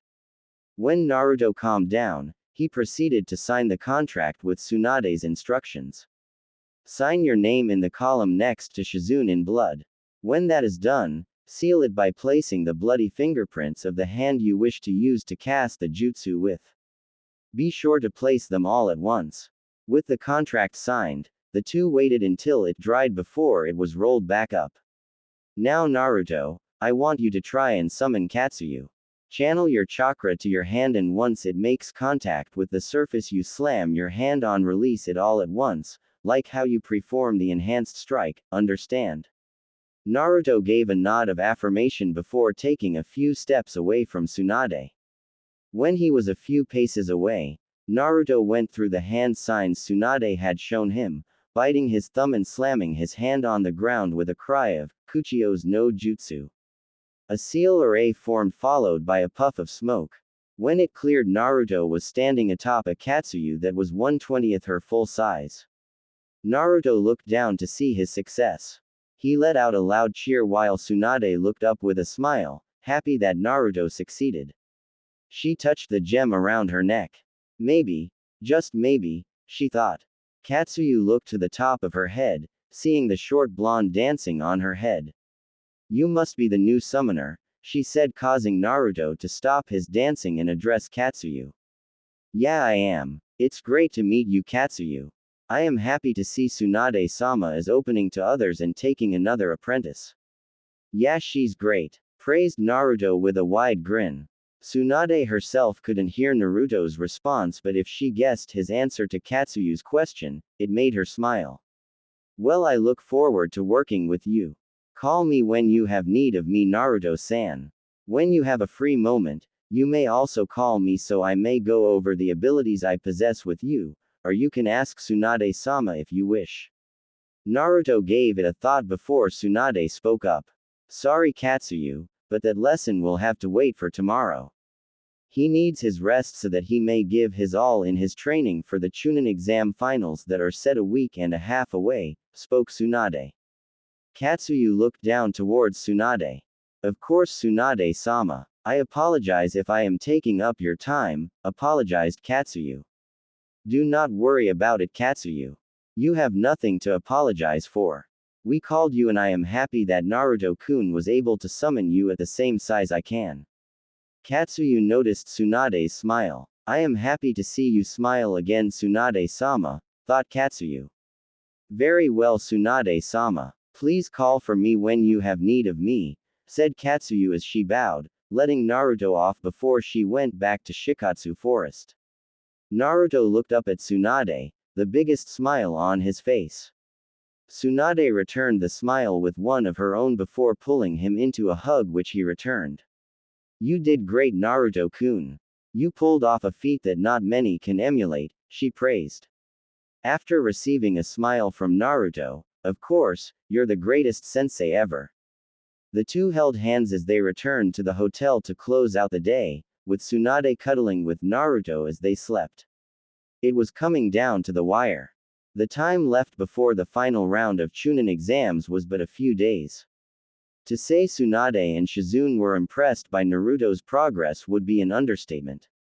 Within the time span of a month, Naruto had managed to make up most of what he missed in his time in the academy and become competent with his medical training to be classified as a nurse's assistant. As the sun approached noon, Shizune was seated at the side of the river watching Naruto spar with Tsunade once again on the river as she held Tonton in her arms. Naruto-kun has come a long way, huh? Shizune asked. Oink, was the response she got from the pig. Naruto threw a hard, flying punch towards Tsunade's face, which she deftly dodged. As Naruto's fist flew past her face, Tsunade delivered a heavy elbow strike to Naruto's face. With his improved chakra control, Naruto was able to perform a seal-less kawarimi with a cluster of river rocks. Despite striking a cluster of rocks, the enhanced strike carried with it a massive amount of explosive force, turning the rocks into a cluster of projectiles. As the stones landed with a crash, Naruto set forth a flurry of chains to ensnare Tsunade. Feeling the chains coming from her blind spot, Tsunade weaved through the attack. As she expanded the distance between the two of them, Tsunade grabbed a stone from the river. As she spun around one of the chains, she threw the smooth stone with such force and precision that when it struck Naruto in the forehead, it knocked off his Hitai-8. Being stunned from the strike, Naruto's chains wavered in their assault, which Tsunade took full advantage of. Tsunade rushed forward at breathtaking speeds that even a Jonin like Shizune was hard-pressed to follow. When she came to a stop, her fist was less than a centimeter from Naruto's face as a rush of wind blew past them, throwing up a decent-sized wave and wake in the river.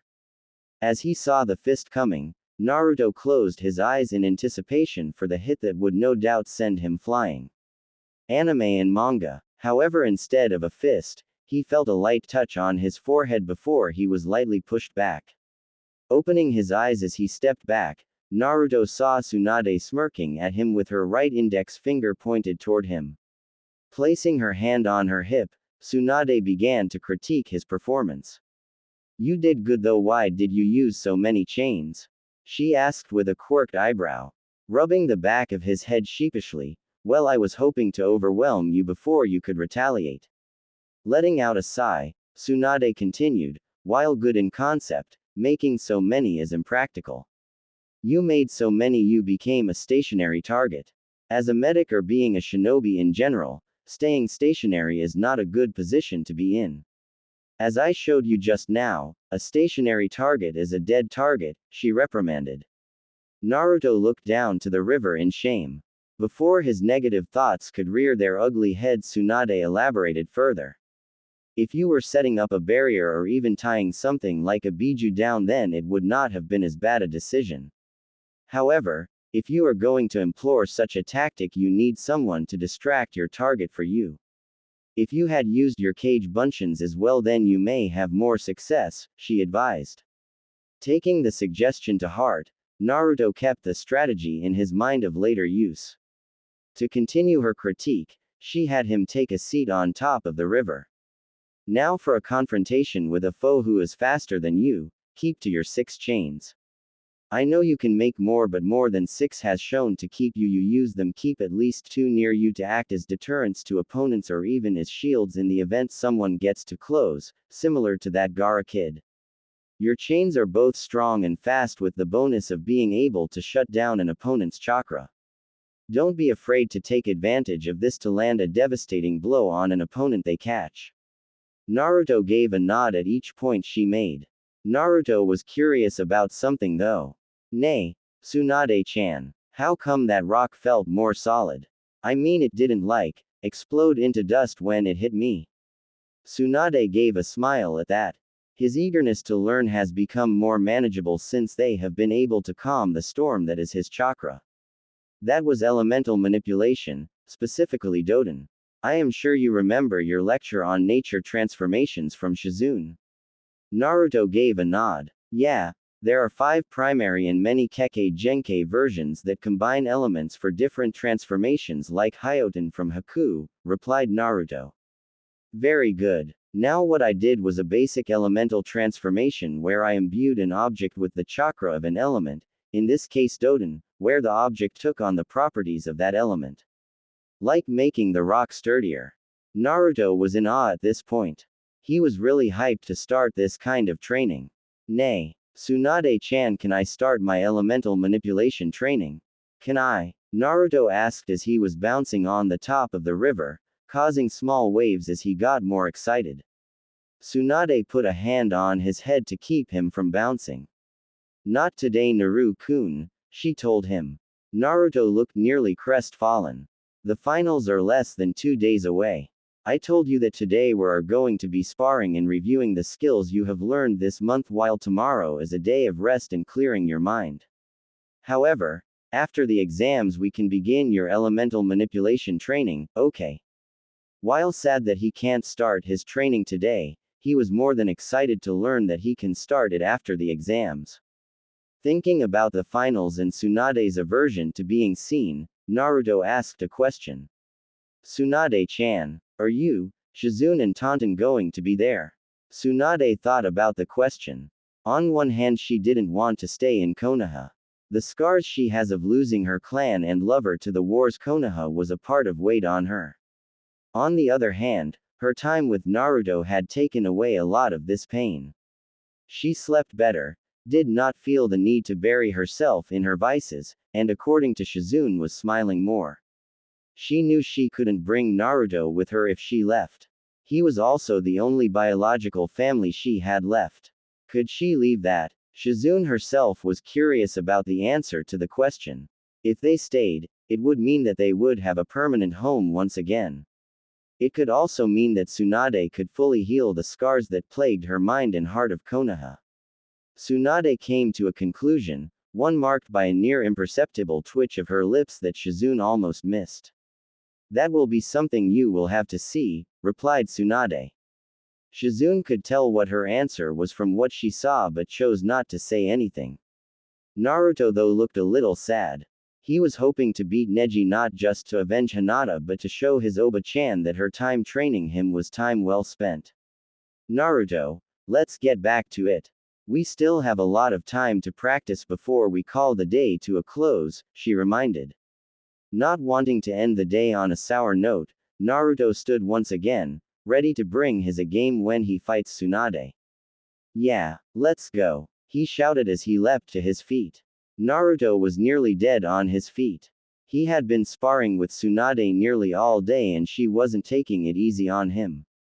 Every time he made a move, she made sure to point out the holes in his guard while leveling devastating strikes at him that shook the ground with each blow.